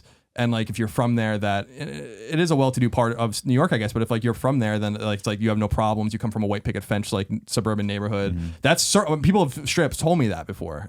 And it ignores all of like the realities of what it was like to grow up in that situation. And unfortunately, it's not abnormal. The abnormal part of it, I think, was how normal we all came out, which is why I'm not really mad at my parents. Like my siblings are all great. They're all doing fine. My parents are fine. They get along with each other fine now. Like time has passed and healed all wounds and all that stuff. But yet I'm left with this nagging feeling that something wasn't right when I was younger, and I can't go back and correct it. And I can't even go back and observe it at the time because I was so oblivious. It was the perfect age for me not to know what was happening. And by the time I was cognizant of it, it was too late to do anything about it. The one thing that I will always bring with me, and I know it's true, even though my dad tells me it's not, is my dad was a New York City firefighter, as everyone knows, and worked a lot and saved, we were fine. We did well. They're well paid. My dad built a house in Brookhaven, where I'm from, on Long Island, on an acre piece of land in 1985. He like designed the house and helped build it. And in 1997, I was still living in New England with my mom, but I was home for a summer. My dad was deciding to sell the house, and I knew that if I just stayed, that he wouldn't have sold the house. And I know that it still hurts him to this day that he doesn't have it anymore, that he lives in a house someone else built and all this kind of stuff, which is why I think he's building his new house in the Hamptons, which is something we've talked about or whatever. Mm-hmm. And I think this is like his way to be like, I want to build something again, have something of my own or whatever. Yeah. And I have this incredible guilt that if I just stayed on Long Island, that he wouldn't have done that. And I know it's true, even though he tells me it's not. So there's like all these like little familial problems that I like that have these domino effects in my life that have, affected people. So it's not, I don't know if any of this makes any sense. It does. I've never tried to actually verbalize any of it, but that's kind of the emotional tumult that I come from, is like just dealing with my childhood. It was pristine in the sense that no one did anything wrong with me. I didn't grow up in a violent household or anything like that. My parents were very good to me. Hockey's a super expensive sport. I was a goalie, which is really expensive. They brought me all over the place to play. And I realized that they did that because they loved me and cared about me and tried to keep it normal. But I also know that the underpinnings of it was not normal. And one of the things that brought up to me was I was talking to I went to Mike Pope's wedding, my good friend from high school. I was in his wedding party, and I drove up to Connecticut with his parents, who I'm very close to. And I've known them for 20 years almost, and I lived across the street from them and they still live across the street. And they brought up the point, they're like, we don't know your mom. Like, we've just never met your mom. That's crazy. And I'm like, It's okay. You guys never met my wife, so that works. that's true. But like, It's a I different didn't. woman every time we meet her, Adam. He's I'm just not hiring here. women. I'm just not here. and it's just this thing where I'm like, wow, that's true. Like, I grew up in that house basically with that family, eating dinner there and hanging out with them 18 years of my life. From 12 to 30. I mean, I still go home and take them to dinner and stuff because I feel like I owe them so much. And I'm like, wow, you don't even know this other half of my life at all, And crazy. it's just funny how I don't know. I've just experienced more than I think people might give me credit for, and that I've kind of just buried it and put it away, because that's what you have to do to move on. But there's something haunting about it, Yeah. And I don't really know like what it is. It's just, it is haunting. And oh, so that's kind of where I'm coming from with it. Not as a little more nebulous, but certainly the thing that came to mind when Tim started talking. So Downer topic, Tim. Yeah, Good job. that's what I do. Jerk. That's what Go I back do. to talking about Disney fuck lists and stuff. Yeah. Next week. We should revisit that. That was the first thing he ever did on the show. The Disney princess fuck list. Who would you want to have sex with from Disney princesses? And I said Sebastian the Crab. And he And said the that's not a FBI princess. came by the next day. I kept We'll it try to have you divided. back on when we revisit that one. Nick, Yes, sir. give me a palate cleanser. All right. This is the polar end of the spectrum on that one. Yeah, Also, Margaret, Kevin, you turn show. on the damn fan. It's too loud when we podcast with it. Really? Do we want to take a break and get waters real quick? let's go. No. All right. Do you need a water? You didn't come in with one. We can send Kevin, no problem.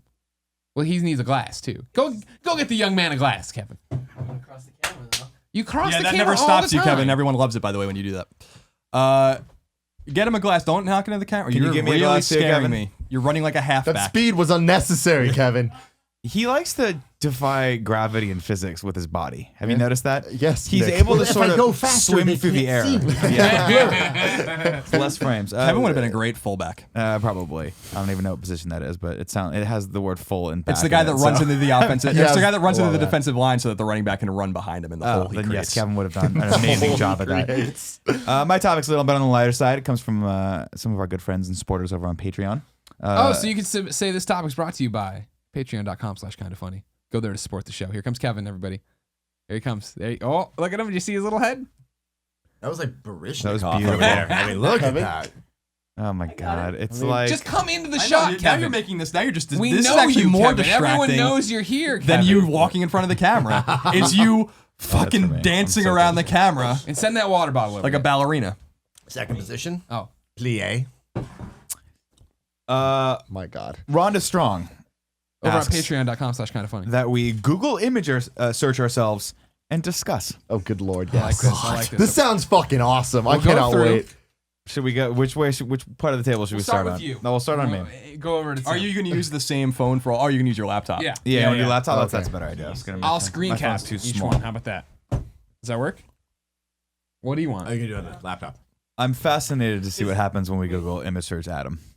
Are you guys gonna search through all the episodes? Or just like We'll figure it out. I don't I'll even get you what Google you my need. name anymore. Like, I Really? stopped doing that over a decade ago. Oh, really? I Just Google my hor- name pretty often to see what horrible things people are saying. about me. Oh God. Well, now it's just the auto thing. There's a Oh, the autofill? there's a restaurant in the building, and I've become close with the bartender down there. Surprise, surprise, surprise.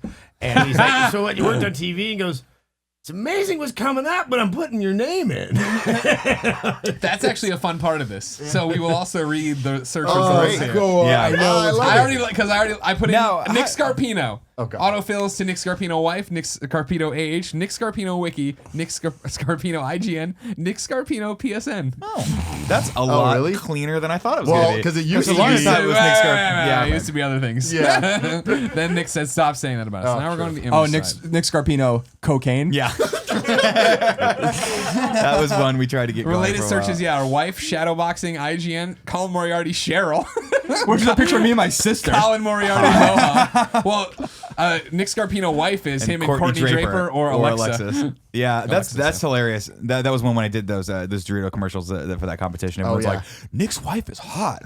And I was like, that is Alexis because I'm Elias.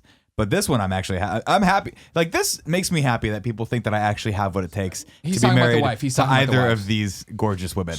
Because Courtney Draper is not bad on the old eyes. No, if she's you know beautiful. what I mean. You're also tacitly insulting your wife. Just My wife's throwing it hot out there. too, but no one knows what she looks like. So for 'Cause all you intents and change her purposes, every time we try to she see could her. be changing.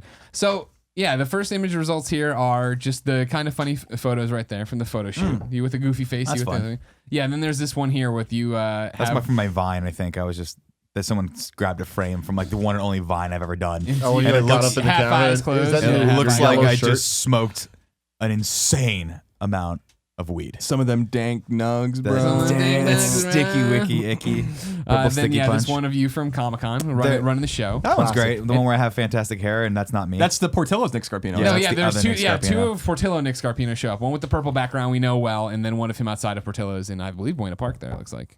Yeah, isn't that the side where we come in? It does look like one, yeah. Yeah, that's where we had the meet and greet. It looks like, yeah. Then your Axiom Verge, of course, a photo. That of- picture is like one of my favorites. Oh, That's really good. the slow zoom in. Is that the that's the GIF? GIF off of the Victoria's Secret fashion show. The cat one? Yeah, My scared cat face.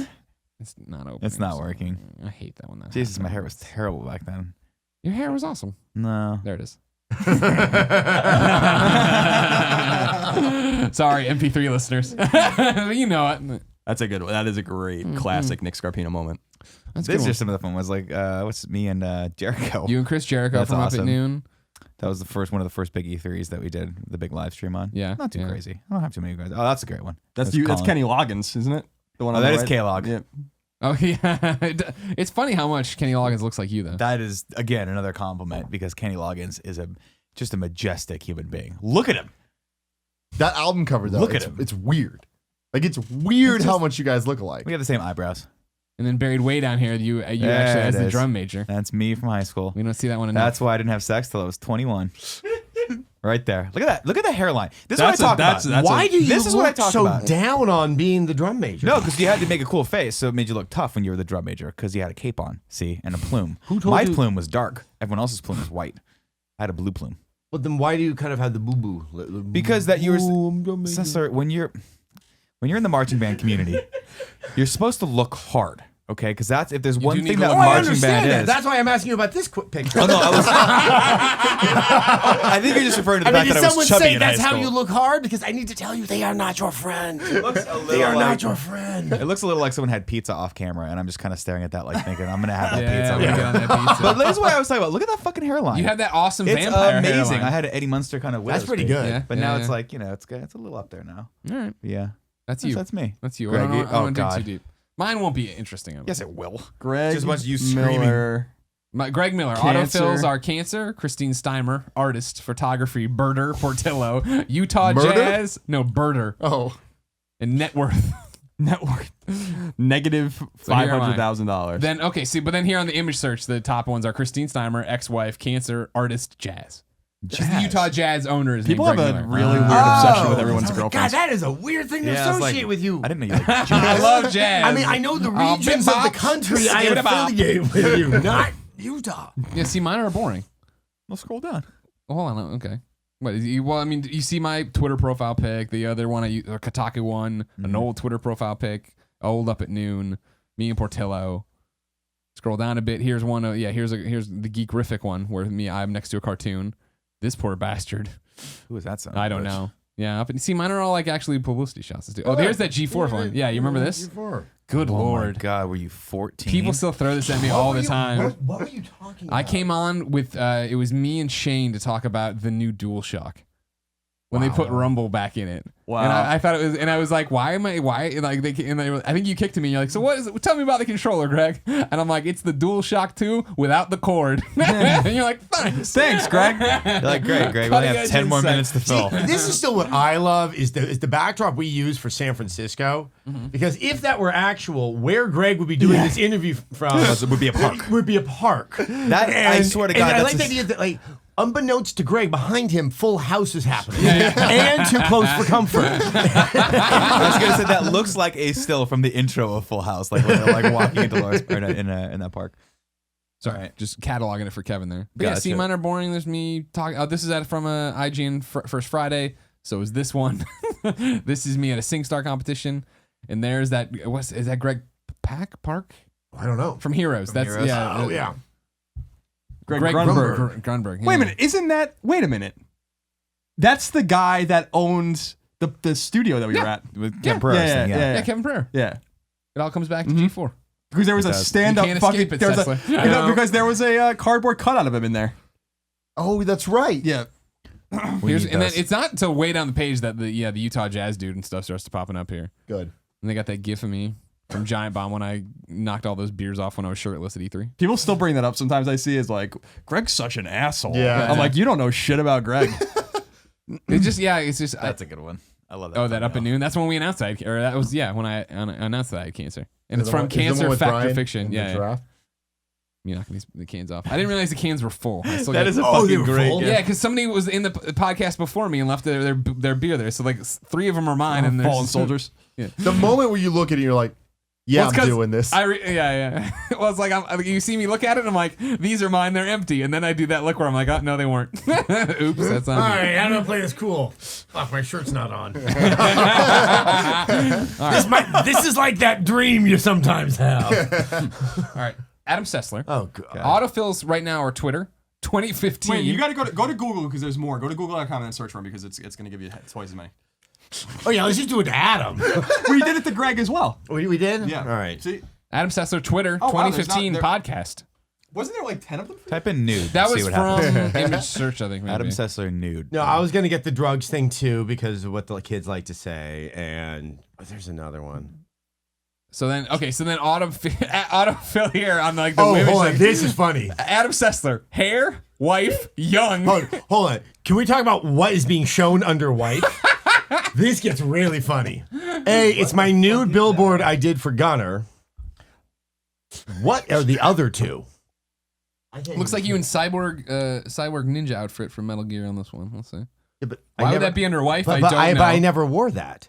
Well, no, it's because it's a bad shop. I think he's just putting your head in there Why would you waste the time? because they want to make you look like Gray Fox. That's a You that's look a, good in that. Where I outfit. come You from, should that's a go. You should compliment. cosplay as that. What? All right, so there's Whatever young. Metal Gear character that was. And then see see you're all boring too. No, let's not even. I don't know if I want to say that. Let's not even go there. We'll crop that one out for sure. We'll crop that one out for sure. But then it's all Yeah, I mean it's a lot of. just this one. Yeah, your Twitter. Oh thing. yeah, the Google. Hey. I guess I. Dragon Age. Oh, I was thinking Witcher, but you're right. That's Dragon Age. Yeah. Yeah. Yeah. See, you're boring. I'm actually a very A boring lot more guy. shirtless Look at this photos one. I of you like than I this. thought would be available. Sessler soapbox about the Vita. I like that. Kevin Pereira rearing his ugly head. I had Hey, something. I can't believe I had something to say about the Vita. There it is. This is from There's that NeoGaf. Adam Sessler is now an actor in a film. Oh, you know what? I was reading that thread last night because I just got a little bit curious. Yeah. It's really funny. just internet. I'm just gonna throw this out there. I might have other things I do that I don't tell the world about. You don't just yell about video games? I haven't just been dormant doing a B horror movie as my sole form of income or employment. You telling me he's been off the air for 3 years? Like, I This is guess all he he's has to done? do something for the money. I was like, no, I was doing it for the shits and giggles. Yeah. And I did the other things for the money. Yeah. All right, Colin Moriarty. Oh, I'm excited for this.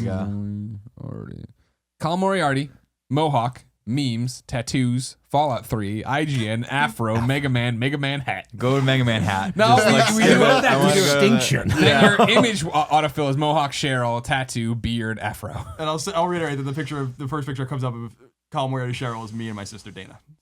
So that is not. The other one is Pear. So they're searching. It said wife, and it was me as Gray Fox and naked. That's true. More or less, Adam just loves himself. God. Yeah, you were such a baby at times, Oh, Colin. you guys are so young. You were so young, Colin. I was young. There was a time when I was young. Yeah, this one with you in the bandana. That's a great one. That's when I lived in that studio in Daly City. There was a time I think when you first started at IGN that you were like an 80s character. Like you were like the boyfriend on an 80s show. You know what I mean? Where you just would do a guest spot like every like 4 or 5 episodes, and like Danny Tanner just really didn't like you that Danny much Tanner because you didn't were like me like, at all. So wait, so he was like George Clooney on Facts of Life, showing up at the store. yes, Oh right, Yes. yeah. Fuck, I forgot about that at the end of last. I'm trying to spin this. No, your way, no, Dylan. it's fine. It doesn't matter. Like maybe you because you know like the cardinal sin in the 80s was like if the character smoked, you know, and they were like, we just caught DJ smoking with Colin. Yeah, And you'd be like, That's "Hey, a great one. It's okay. So It's this- okay that I'm smoking." that grass picture. yeah. The Someone- shirt of you in the grass T-shirt you still wear to this day. Yeah. And the I think that came from when I used to write on forums. It says I think like I'm the greatest writer I in am the the world. best writer. ... on the planet. Colin Moriarty. I didn't write it. That's amazing. I love that picture though. That's probably. Let me see. You're like 20. No, I'm like younger than that. I think I'm like 17 or 18. It's in that Conflict Desert Storm is cap from that FAQ, and then it says guide by Colin, quote, check the technique, 311 in LA, Moriarty. picture. Oh no, Chris used to write when I used to write for Chris. He used to write my my bylines for me. That's awesome. There's no one I'd That rather was do that for me. that was a huge mistake on your part. Letting I assume Chris Carl is that who you're talking about? Because I think if I remember the rule. Oh wait, this was a game. Conflict. Yeah, I Desert remember Storm writing 2. the strat I thought you were It's a just doing Baghdad. war correspondence. I was like, damn, Colin. I remember writing that strategy IGN guide. covered that? That's weird. Colin's 17-year-old we were covering in some Iraq. we were covering some real shit there. No, I think I remember the rule being that when you wrote a guide that they would write your byline for you, like you had no control over it. As a joke, that was like kind of one of the running gags, if I remember correctly. Seems bad for everything. Bad for your Just seems like everything. a bad idea. Oh, it's period. good. There's some. Well, I want to see. Like, I love. It's still one of my favorite pictures ever. Oh, I you love, with I love the that afro there? picture. Yeah. Your hair. See, this is what I'm talking about. I want. People get so offended by that picture. One of that day I shirt want too, you which to is so come funny. back to the Mohawk badly. Peace through superior firepower. And the Uzi on it. Fucking Uzi. Colin just smiled. You still have that shirt? I don't fit in it anymore, but yeah, I have it. Too. I want you to rock that shirt for your right. birthday stream.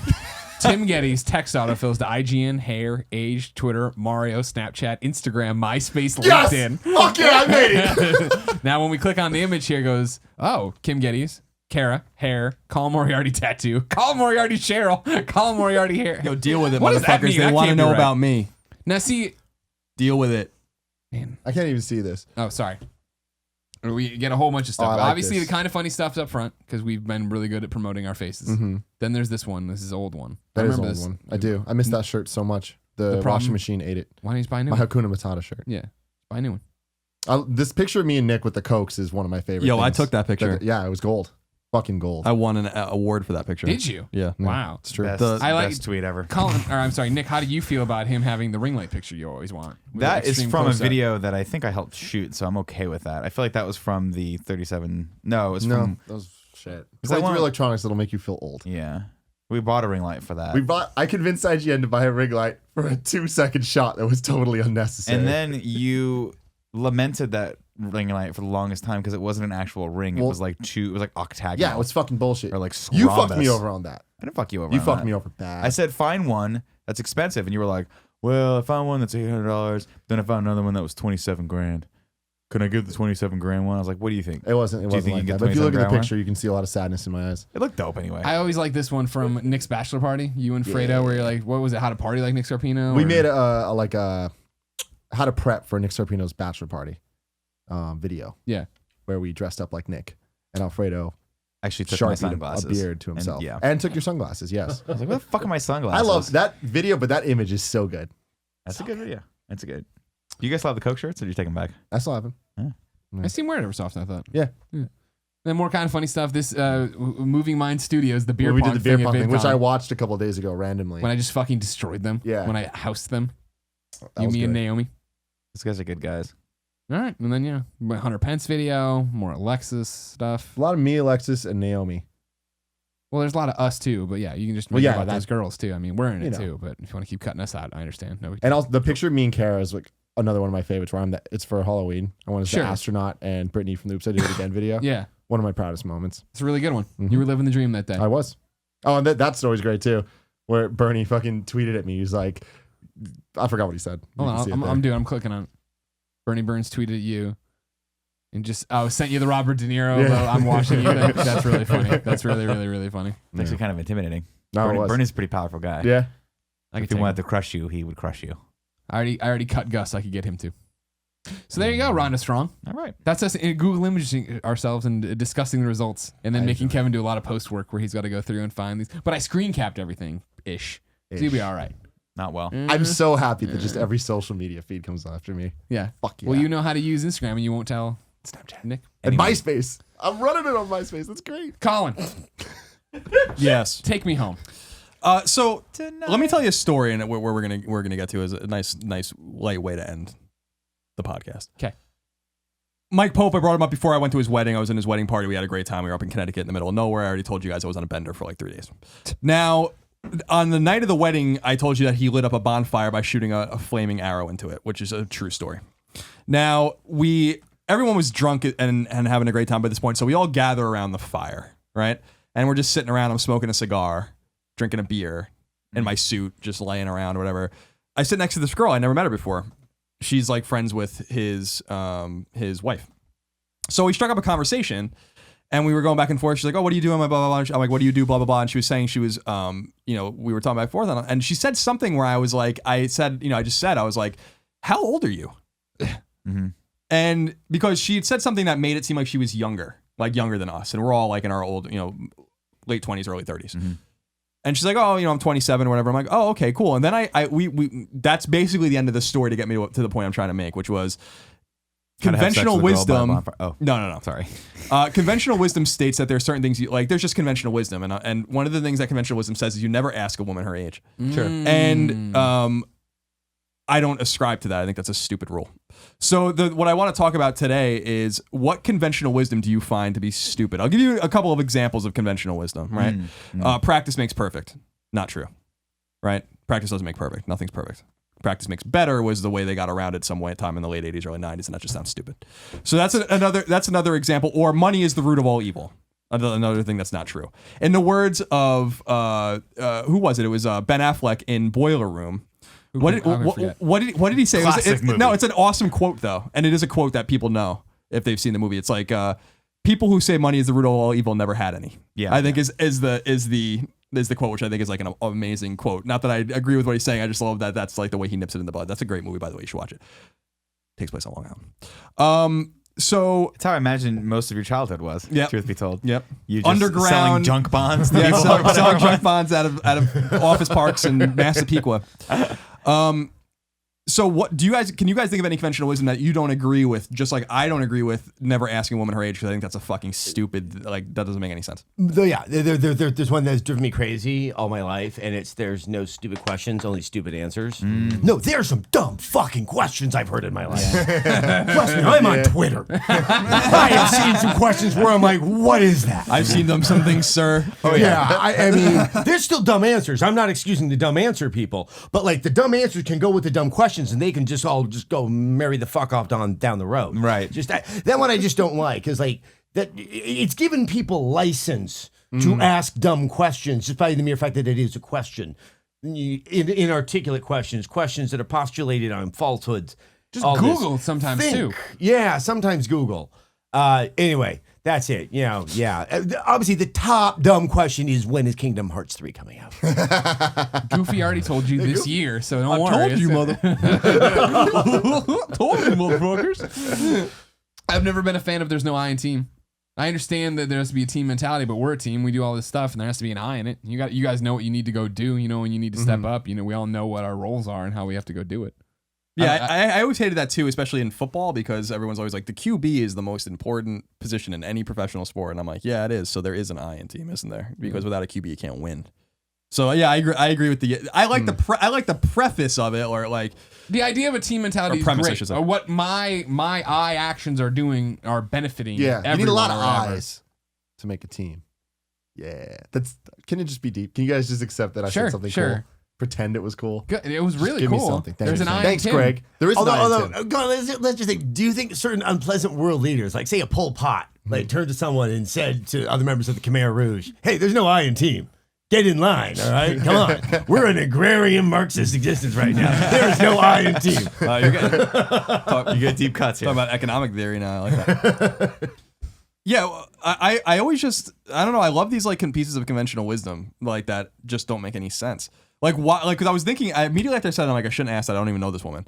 But then I was like she didn't give a fuck. Like it was clear like she didn't care. She's like, I'm 27. And Well, to be fair, when you're in your 20s, you don't care. yeah, but Well, why that's would you women when they hit 30? I think that's when the stigma, quote unquote, But it's starts to stupid. take effect. I'm It gonna is stupid. I'm It's gonna make dumb. a point to ask every woman I ever meet how old they are immediately when I See, meet but them. I think there's a course. way. Colin there's a Moriarty, diff- how old are you? Look, Colin, I'm Colin, how old are you? I think you can then avoid it if you don't then immediately turn around and walk away. I'm assuming that piece of wisdom was when people really picked up other people at bars. Is like that was the most reliable place to meet somebody else, and that is Still kind of like I'm doing my evaluation, so I'm going to ask your age. You know, there are times, I would like to know someone's age. A, if I'm about to tell a story that's going to make me look really old, or that's pretty much it. I always guess. A good way to do it is if you want to know a person's age or you just need that for context. I shoot the age that I think they are, and then I decrease it by about 7 years. And I'm like, well, I remember, and I'll use the following phrase. Well, I remember when I was 21, so you probably don't understand what I'm talking about. And I'm like, I'm 27. And you're like, oh. Yeah, but see the age thing. The reason people And get then upset Tim- and about then it Tim, is you like do you're this. making assumptions anyway. You just make out with them. Yeah. I mean, yeah. People used to forget Snatch. about that question. Or I guess mainly women. I guess that's interesting. And I think 9 times out of 10 nobody had a problem with it at the paper because that's Yeah. key information for your article or whatever. It's always in there, which is kind of weird, but whatever. But it's just dress the picture for the reader, I Yeah. guess. But yeah, like there occasionally be why do you need to know my age? I'm like, that's how newspapers work. That's how you're gonna be quoted. And so I always had it. There'd be ones where I'd write like, Jane Doe, and then parentheses did not give age, but back out to Yeah. the story. But I think the part I like this topic is I think that it's not that people live by these axioms and stuff like that, but they're used to kind of stop a conversation, especially like I in team. I've seen that where it's like the one guy thinks that everyone else is doing something wrong. It's like, well, hold on. What's with the individualism here? Get in line. Right. And I do find it very frustrating because it's kind of like, no, we've already made a social contract that we've agreed that these silly phrases actually carry the weight of truth. Yeah, I can't even really think of too many other ones that I would disagree with. Like the only ones that come to my head are like, you don't know what you got till it's gone. And which is a good one. yeah. I don't build it and they will come. The Field of Dreams one. That's just no. Build it well and maybe it'll get Instagrammed. Build it and they will. Okay, sure, go right ahead, builder. What about grass is greener on the other side? Yeah. That is a good one too. I actually think the grass is always greener is a great one because it is true. Yeah. I used to. I look at Kevin's life and I'm like, no, it's not greener. Well, that's Probably not. That's like right in front of you. That's I know that's literally the other That's side your of the fence. life. Like, I heard this is kind of a non sequitur for that, but I used to shoot a lot of weddings back in the day when I was first getting my footing underneath me as the premier video producer that I am today. And I heard it's cheesy as shit, but I heard a priest say he's like a lot of people say the grass is always greener on the other side. And he's like, no, the grass is greener where you water it, and that stuck with me. I'm like, that was really cheesy, but really true. Did you just have like one of those moments and you just put the camera camera just down? puts oh shit! As they're about to kiss, I'm like, fucking groovy, man. Do you have any? I can't think of anything that offhand that I would say I disagree with. Never judge a book by its cover, I think is probably Maybe a your pretty friend. good one. Yeah, there are good ones. There are good ones. I'm trying to think of any that I sort of disagree with. All of them that are coming to my mind are just sort of the cliche bird in the hand. I was with gonna two in the say bird bush. in hand, two in the bush. That's a good one. What are other ones? Like, what are subscribe even to other that. ones to disagree with potentially? Yeah, I'm trying to think of bad ones, or just bad conventional wisdom. I'm gonna look. I don't know. Maybe like if you have a really good paying job that's got security, you should stay there forever. Might be one. It doesn't. I've never heard that one.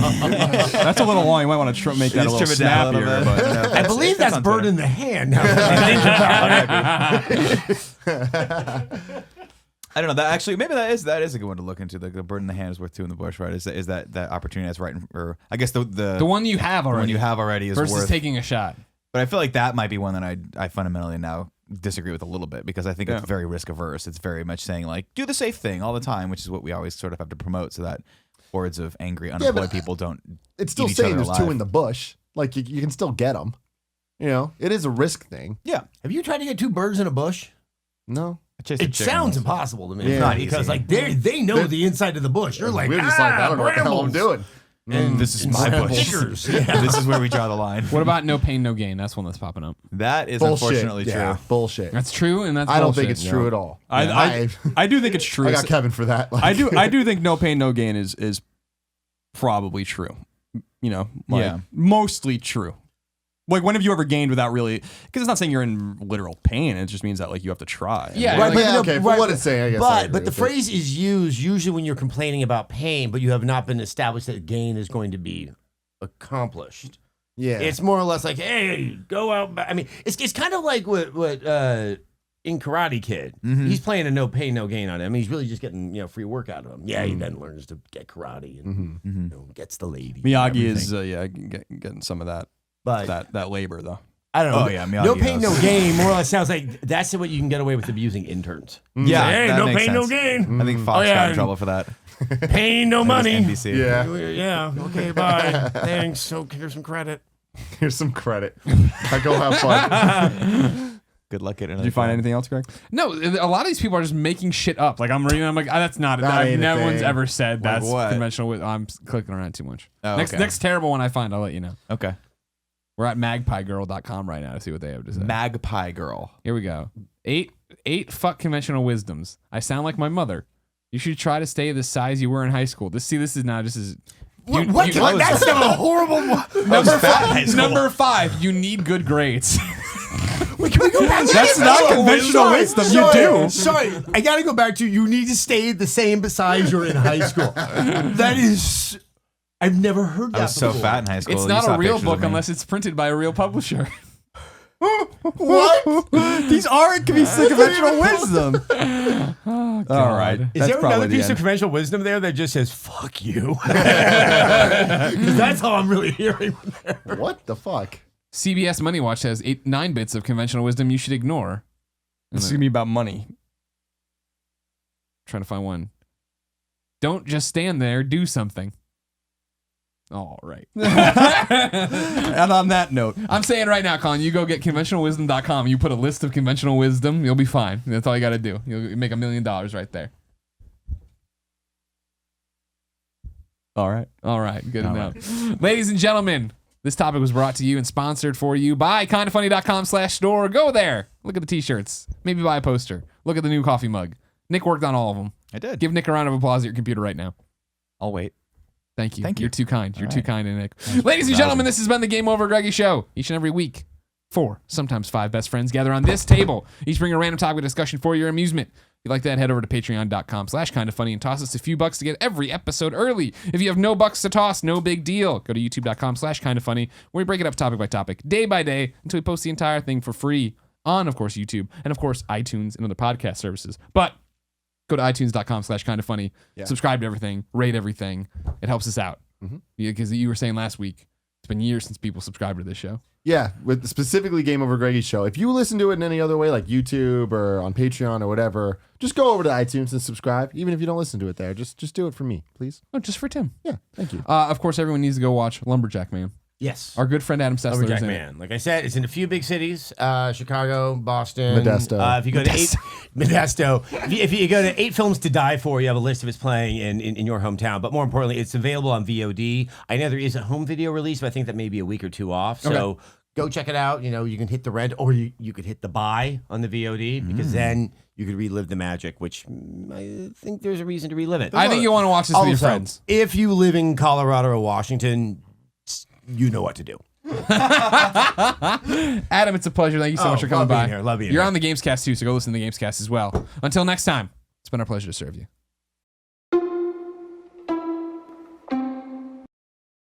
I can bring it up here. Well, I know I'm just bringing up my rundown too. Okay. And you're happy with every? Do we need to? Because this chair's sagging. Is this chair sagging or no? No, I think it's good. Okay, great. Just make sure. I think it looks good. No, I'm sagging. The chair's fine. don't put it on the furniture. Oh God. Here we go. Hold on real quick. I'm not gonna hold on real quick. You son of a bitch. I mean, you're third. You got plenty of time to. Dig All it right, up on your phone. I'm good. Just I'm letting good. you know. Freaking good right now. Go for it. Kevin put all that at the end so everybody knows that Nick held up the show, and they wonder why this episode starts on us being so sour. Thank you, Kevin.